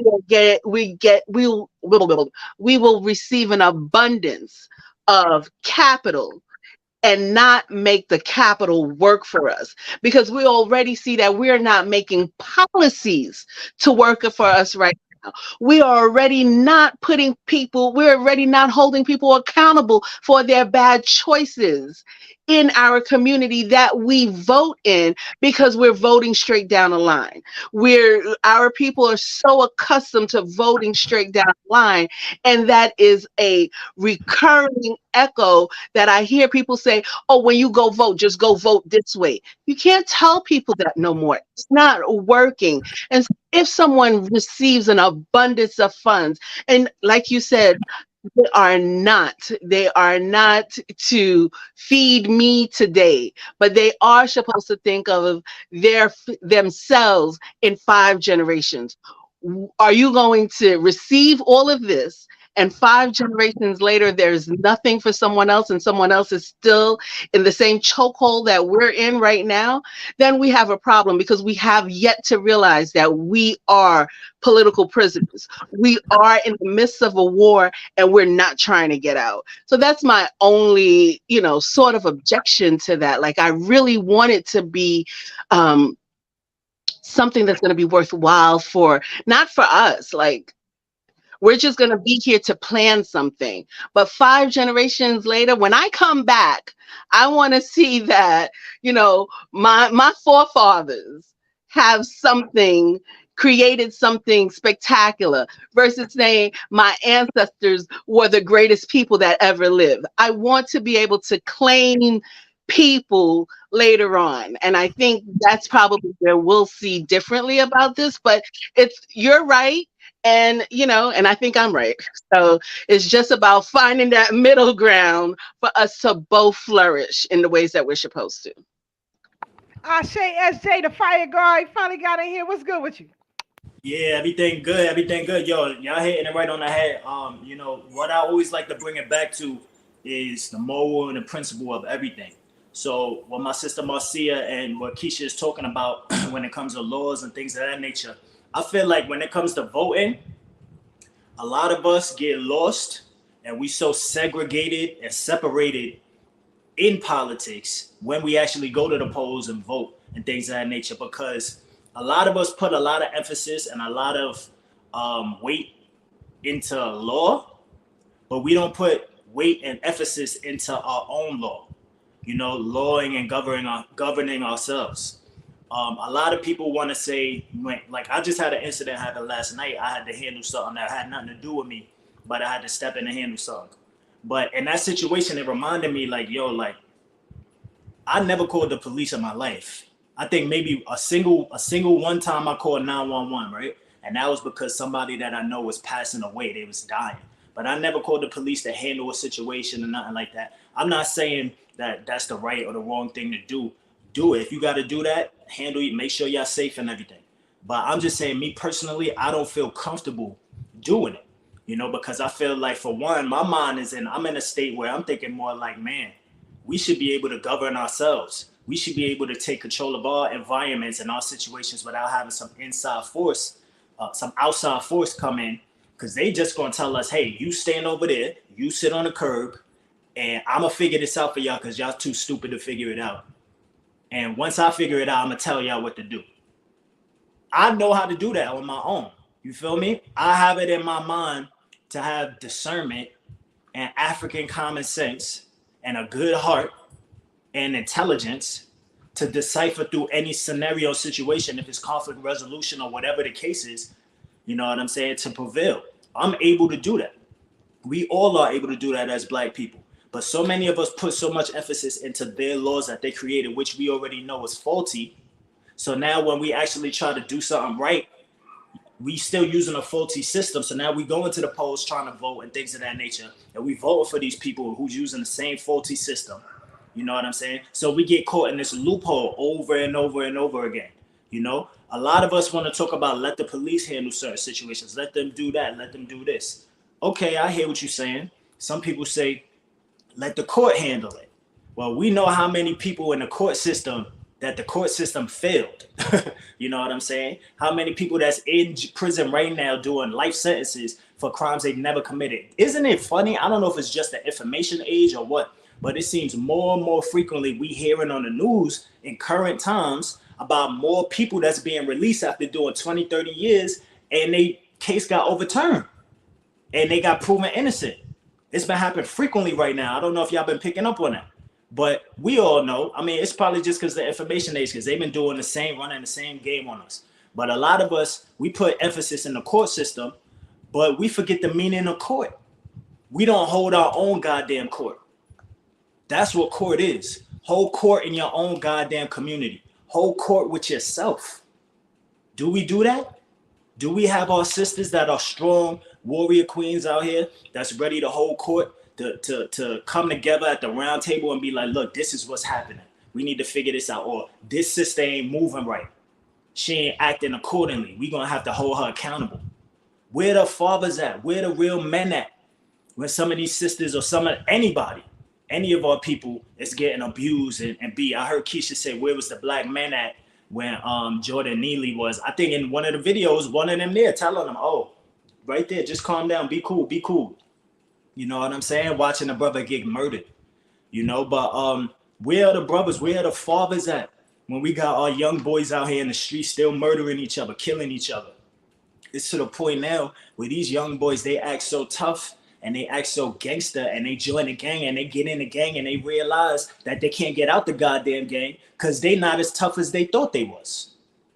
They not really about that life. They thought they was because they heard the music and they heard the media and the movies making it seem like, oh, being a gangster is cool, being a thug is cool. And then you get into it and somebody give you $150 on your face or jump you or hurt your family member or something like that. Then you realize, hold up, this thing is ugly. This thing ain't pretty like they made it in the movies. You know what I'm saying? How many of us are, but where the fathers at? Where the men at in the community to hold court? To be like, this person is an abuser.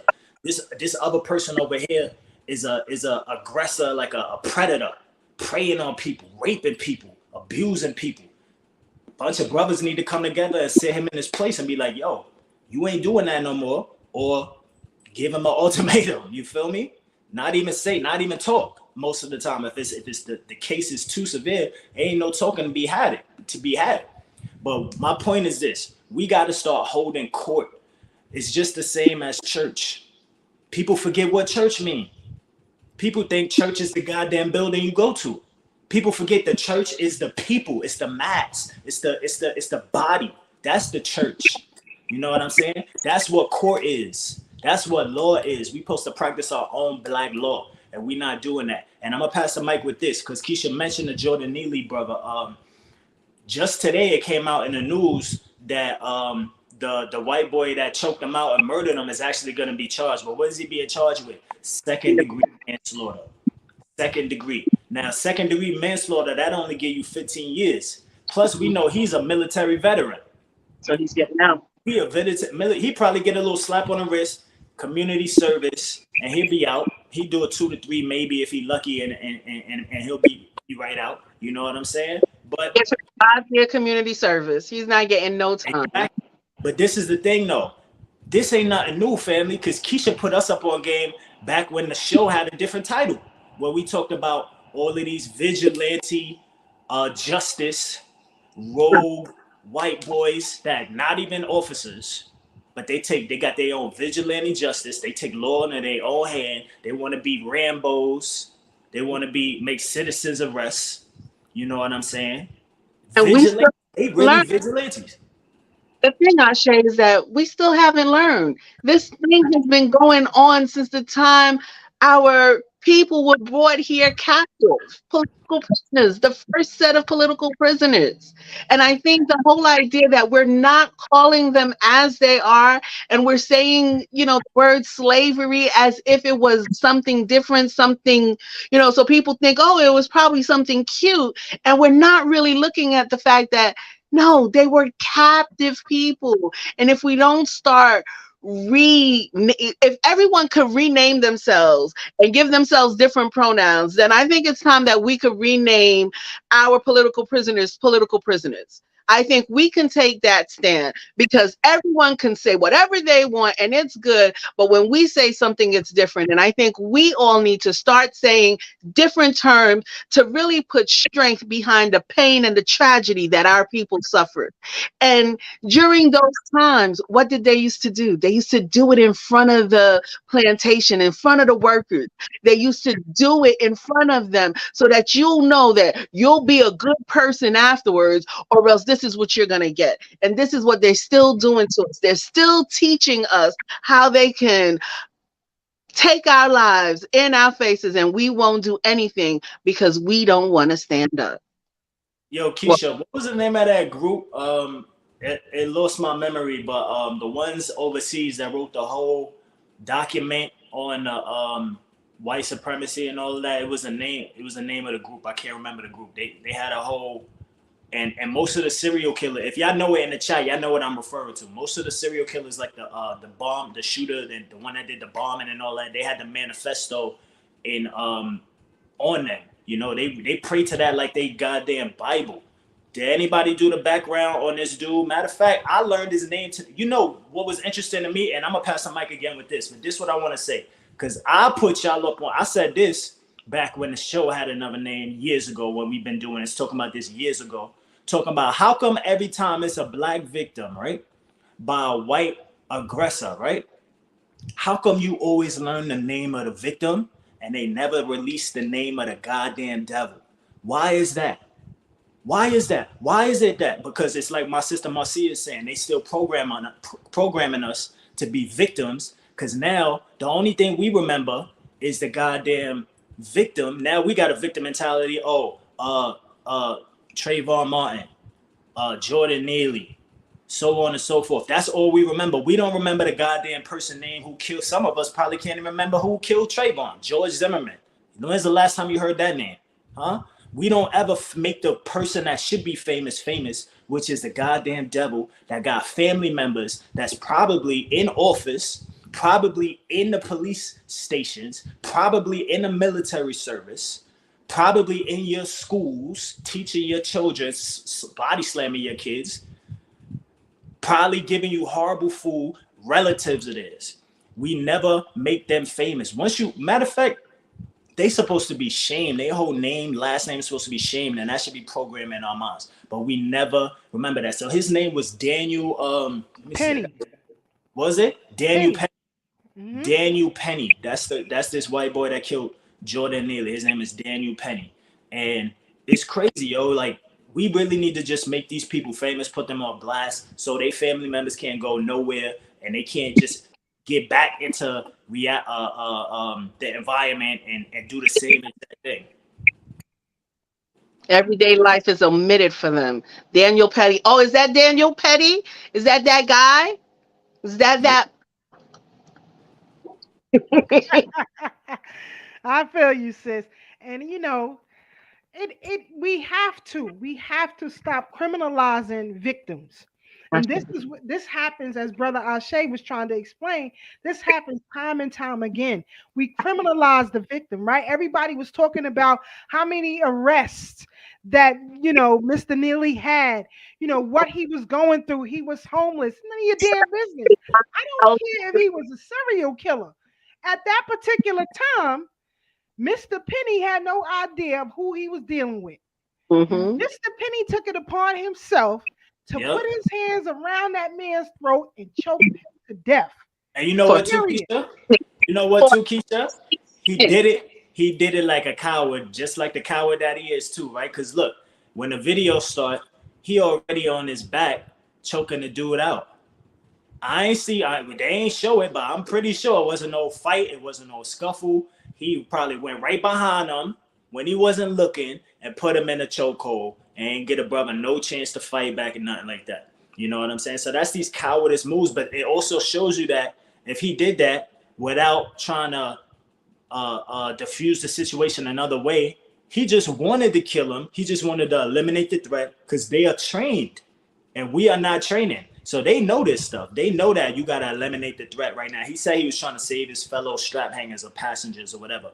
So they are well trained. He's a military vet or whatever you want to call it. He knows exactly what to do to kill this dude. And in fact, he was probably waiting all his life because a lot of these people that go to the goddamn military don't see no action. They don't see no action. In fact, they come out mentally disturbed because the only action they see is the aggressors of their higher ups abusing them verbally and physically and all of that. So now they waiting, they itching, they fingers itching. That's why they join the police force or something else like that. Cause they like, man, I want to get back out there. I want to be Rambo. So he probably is waiting on this goddamn, like he was probably riding the train that day, like patiently waiting to see something happen. I wouldn't be surprised. You know what I'm saying? So we have to be very mindful of these things when we mixing and moving and mingling with these people. And a lot of people, we unfortunately, I know we got skills naturally and physically, but Black people, we need to also be selective about, because a lot of us, we sit around here, we run our mouths, and some of us are not trained. A lot of us are not trained. So you picking out your mouth and bigging your chest up and all that, somebody put you in that goddamn MMA chokehold. How do you get out of that? What's your defense? Do you know how to defense, or do you just know from slap boxing back in the days? You can't slap box somebody that's going to kickbox your ass and do Muay Thai on your ass. You don't got no kick defense with slap boxing. You feel what I'm saying? You ain't got no judo. You ain't got no defense or none of that. You know, so you need to actually prepare yourself and also train to eliminate the threat as well. You know, because a fight actually shouldn't last long. If you trained, a fight shouldn't last long as well. You eliminate the threat. But these people know how to do that. And since we've been born, not even since we've been born, because we was born before them, but since they've been born, or whatever you want to call, however they came about, I don't know if they was born or what, but since they arrived, we have been their threat consistently. It's always been a threat. They try to figure out, is it the Native Americans? Is it the Asians? Oh no, we kind of stronger than them in certain ways. Then they found the Africans. They said, this is the ultimate goddamn threat. They smart, they spiritual, they sharp, they intelligent, they physical. You know what I'm saying? We just can't do nothing with them. We got to trick their ass, you know? But they understand that even in their position of power, we are still a biggest threat to them. And we're not even organized. So imagine, family, what we could do just like that if we decide to put our mind to it, you know? Just like I was saying earlier, like, yeah, we got the vote and we could go to the polls and all of that. But if you don't have your law, if you don't have your laws, your principles and morals that you operate on, if you don't have your court, that you hold court in your community, in your family, in your race, when things need to get litigated and things of that nature, you figure stuff out before you go to the court. You go to your court.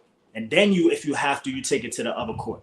You know what I'm saying? We have to learn how to govern ourselves first, our physical and our mental, personally, and then we govern our family and our community. And then we go to the goddamn government. Because otherwise, if you go into the polls and you voting and you ain't do the other things first, You just go into the polls as a goddamn statistic.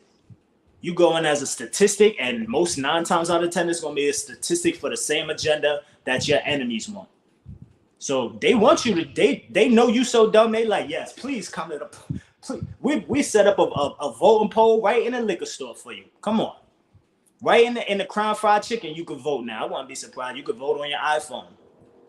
You know what I'm saying? Because they know that they did their work so hard on you that you gonna work for their ass. A lot of us don't even want to work. We don't want to work for ourselves. A lot of us don't want to work for ourselves. Some of us, we start doing this whole I'm gonna be an entrepreneur, and we learn real fast that you gotta actually work. Some of us don't want to do that. That's fine. If you don't want to work, that's fine. But if you're gonna work for somebody else, do it in a way that's gonna benefit your family and your community and your race, instead of working for somebody that is gonna benefit their family and their race and all of that. I'm gonna pass the mic with that. Yes, indeed, Brother Ashe. Right and exact. And you know, Dr. Filet, I'm glad you brought this point up because this will be a segue into next week's program because, like I said, and Ashe, I'll send the footage to you as well so that everybody can study this footage, you know, to pick up where we were talking about the sexual deviancy and where all of that comes from and where it is today, right? When it comes to, as Dr. Filet says, they're asking for black men to stand up and take action against the abuse of black women. Now, I'm glad you said that because next week, you don't want to miss it. We're going to break down what broke down black women. And until and you know, Dr. Clark used to always say this as well.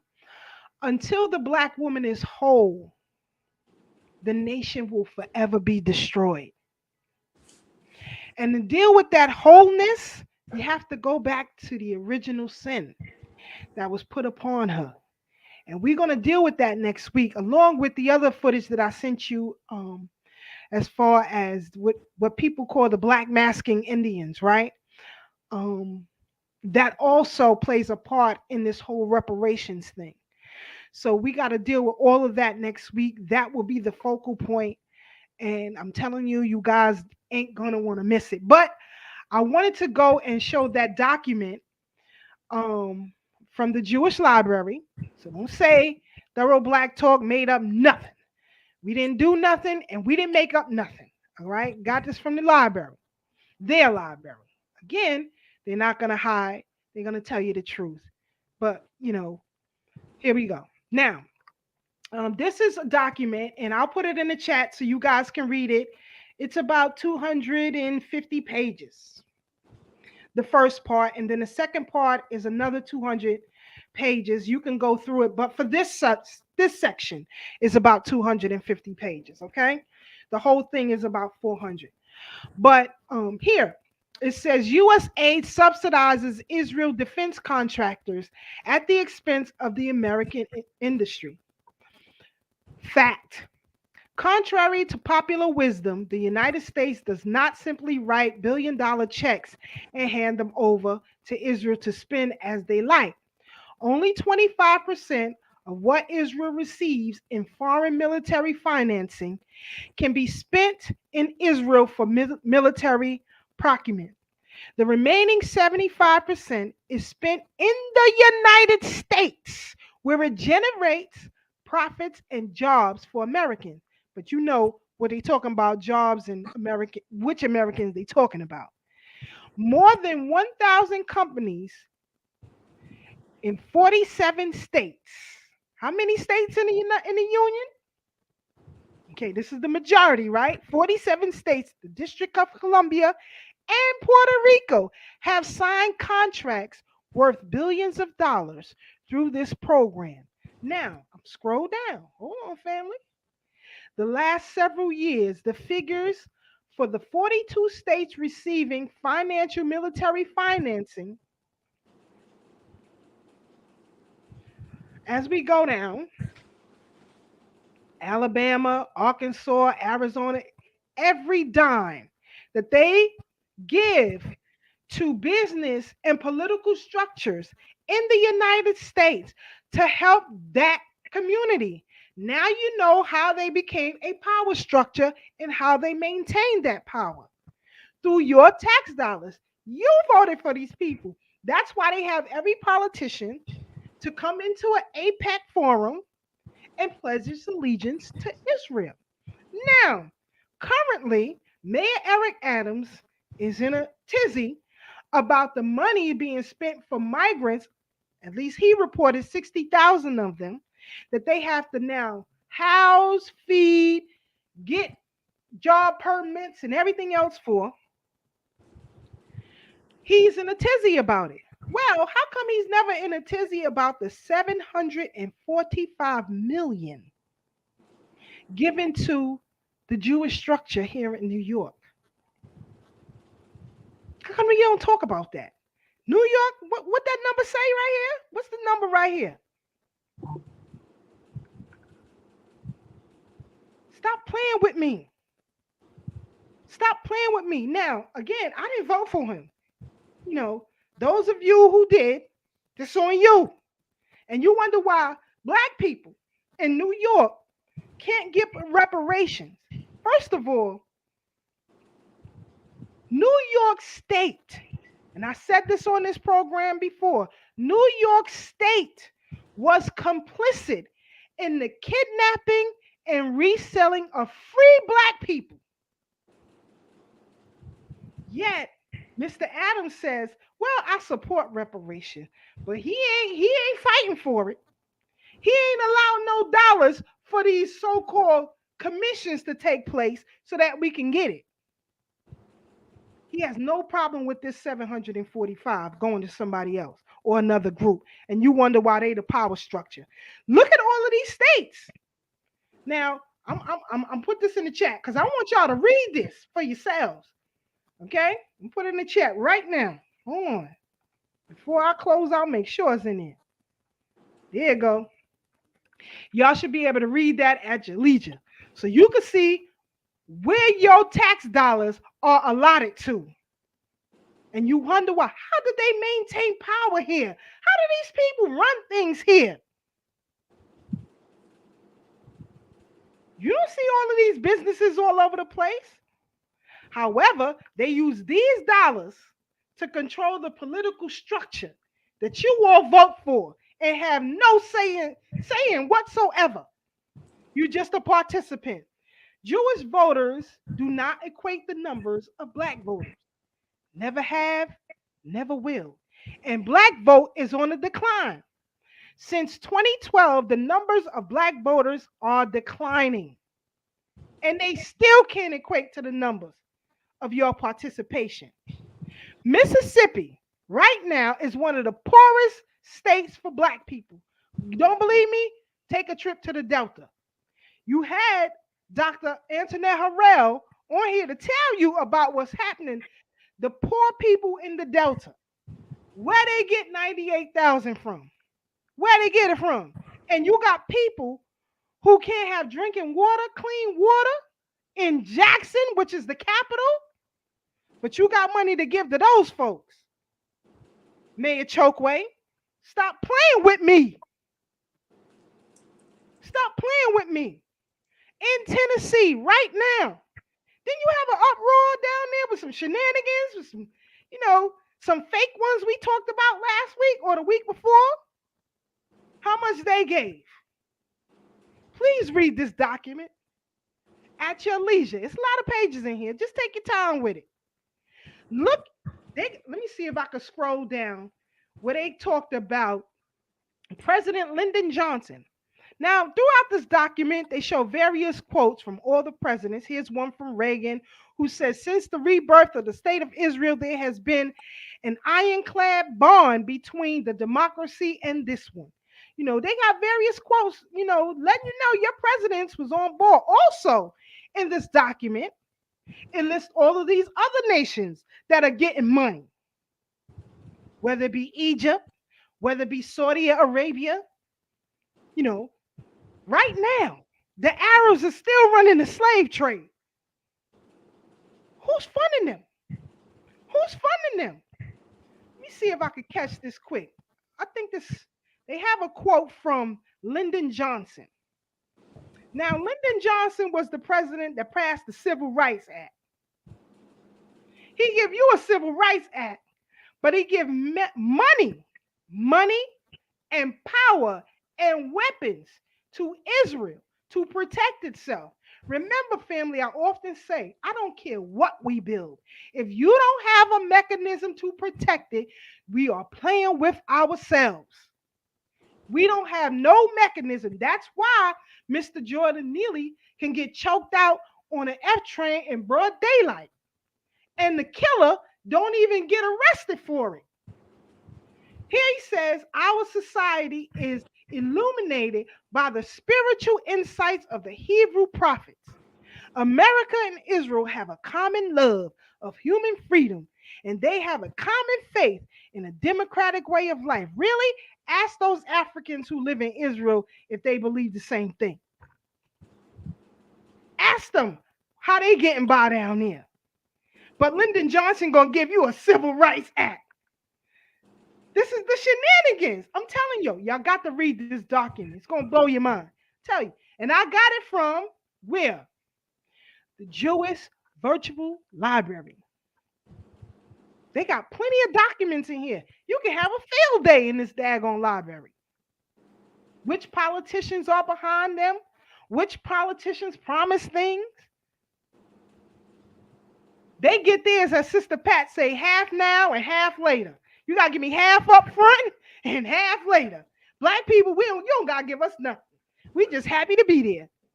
We just happy to be there. It's like when I hear black people say, oh, we don't need no reparations.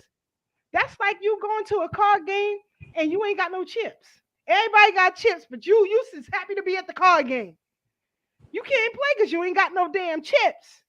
Everybody getting the bread that belongs to us, and you voted for it. And this is what frustrates me with us. As Ashe said, what is our agenda? I don't give a listen. Everybody's suffering.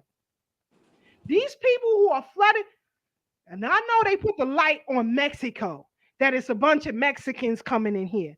That is a lie. And we said this here on this platform many times. There are people from 129 different countries coming through. Read it for yourselves. 129 different countries.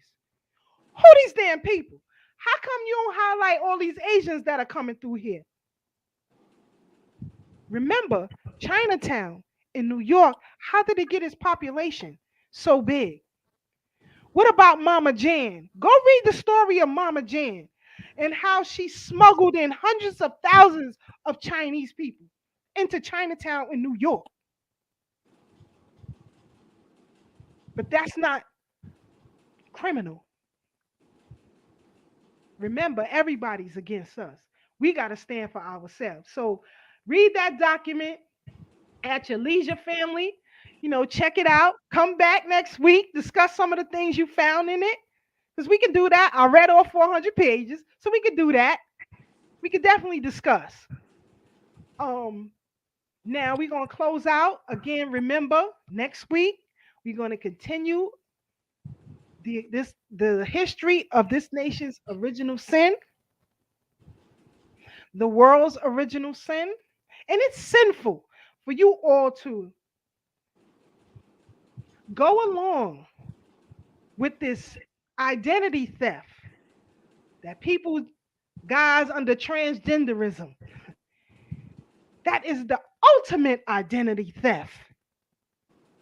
We determine what a woman is because we are the first. We are the first. None of you bastards will be living without us. None. So we decide, not no politician, not no group, and we can't continue to engage in politics that will criminalize our identity, because now to say that they aren't is considered a hate crime. And you, black woman, voted for that nonsense. I'm trying not to cuss up here. I'm trying to keep my composure. I'm telling you, I'm trying to be good. But we're going to close out, family. I'm gonna let my sister Marcy, excuse me, say her final thoughts and comments.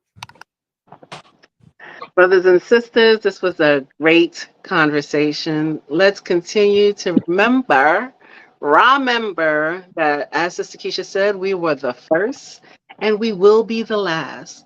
Let's reclaim our glory, get our minds right. Get our minds right.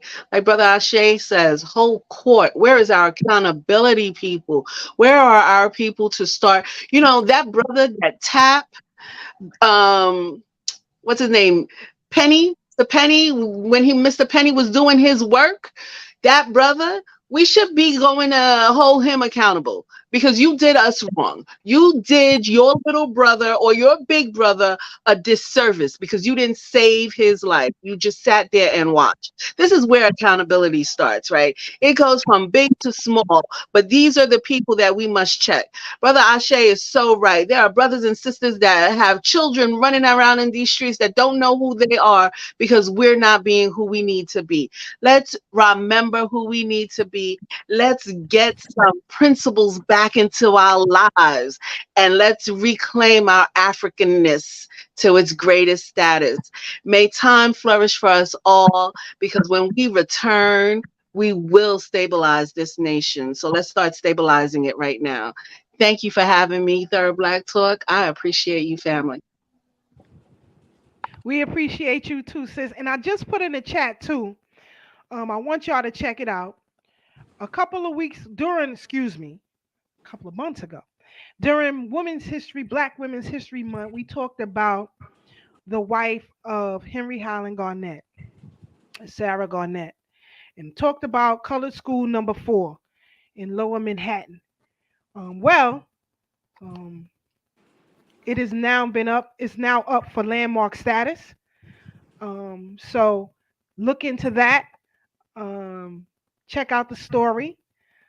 You can't tell half-hearted history because while Henry Harlan Garnett was doing what he was doing, she was educating our children and also working with the likes of Ida B. Wells and many others who were talking about the injustices of Black people in this country. So check out that article. But let my brother Ashe SJ, the fire guard, give his final thoughts and comments, and we'll be black again next week with you. Yeah, shout out to my brother Blacksmith who's having technical difficulties. We'll see you back on next week, brother. Always holding it down. And when I was mentioning Daniel Penny, remember we gonna make the predator here famous instead of the victim. But when I was talking about Daniel Penny and Jordan Peele, right? That's his name, I believe. Jordan Peele, yeah. Earlier, Daniel Penny was the murderer. right? Exactly.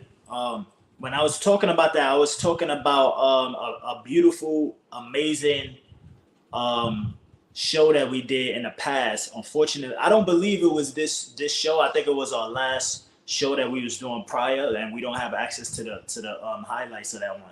But Sister Keisha, I think we're gonna need to do this again on our platform because the white supremacy manifesto that I was referencing, I couldn't remember the name of it, but I searched it just now. It's called 2083. And that's what Keisha did a whole presentation on and broke it down, talking about how most of these white supremacists out here, they look to this 2083 manifesto, which is a manifesto from this white guy named Anders Breivik in Norway. He wrote his manifesto, then he went out and killed like 70, 80 people. And a lot of these white supremacists nowadays, that was in 2011, I believe. Nowadays, a lot of these white supremacists and far right wing people, when they go out, they're using this same manifesto because it was supposed to be so good for them, breaking down how white supremacy is going to be in its place by the year. That's why it's called 2083, because they say the year 2083 is the year that their whole white supremacy plan is supposed to come to fruition. It's supposed to be complete. And of course, that means demolishing us and demolishing all other people that are not white people.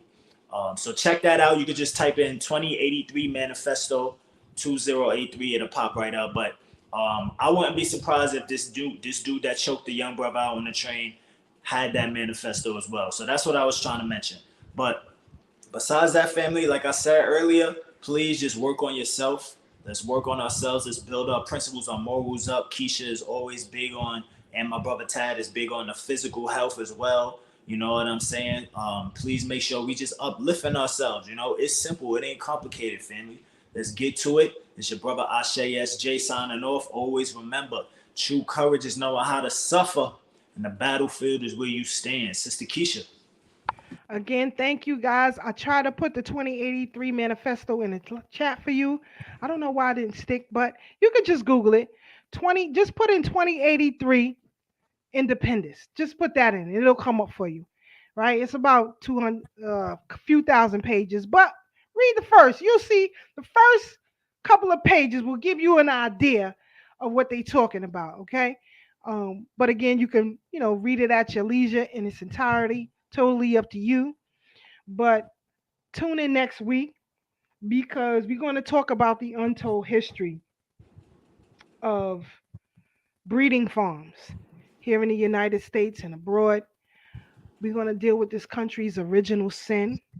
And then it'll help you to understand the pathology of some of the things that our people do, right? When you see people who sleep around loosely, or people who have multiple children and just leave them loosely, you have to look at the pathology of where it all comes from.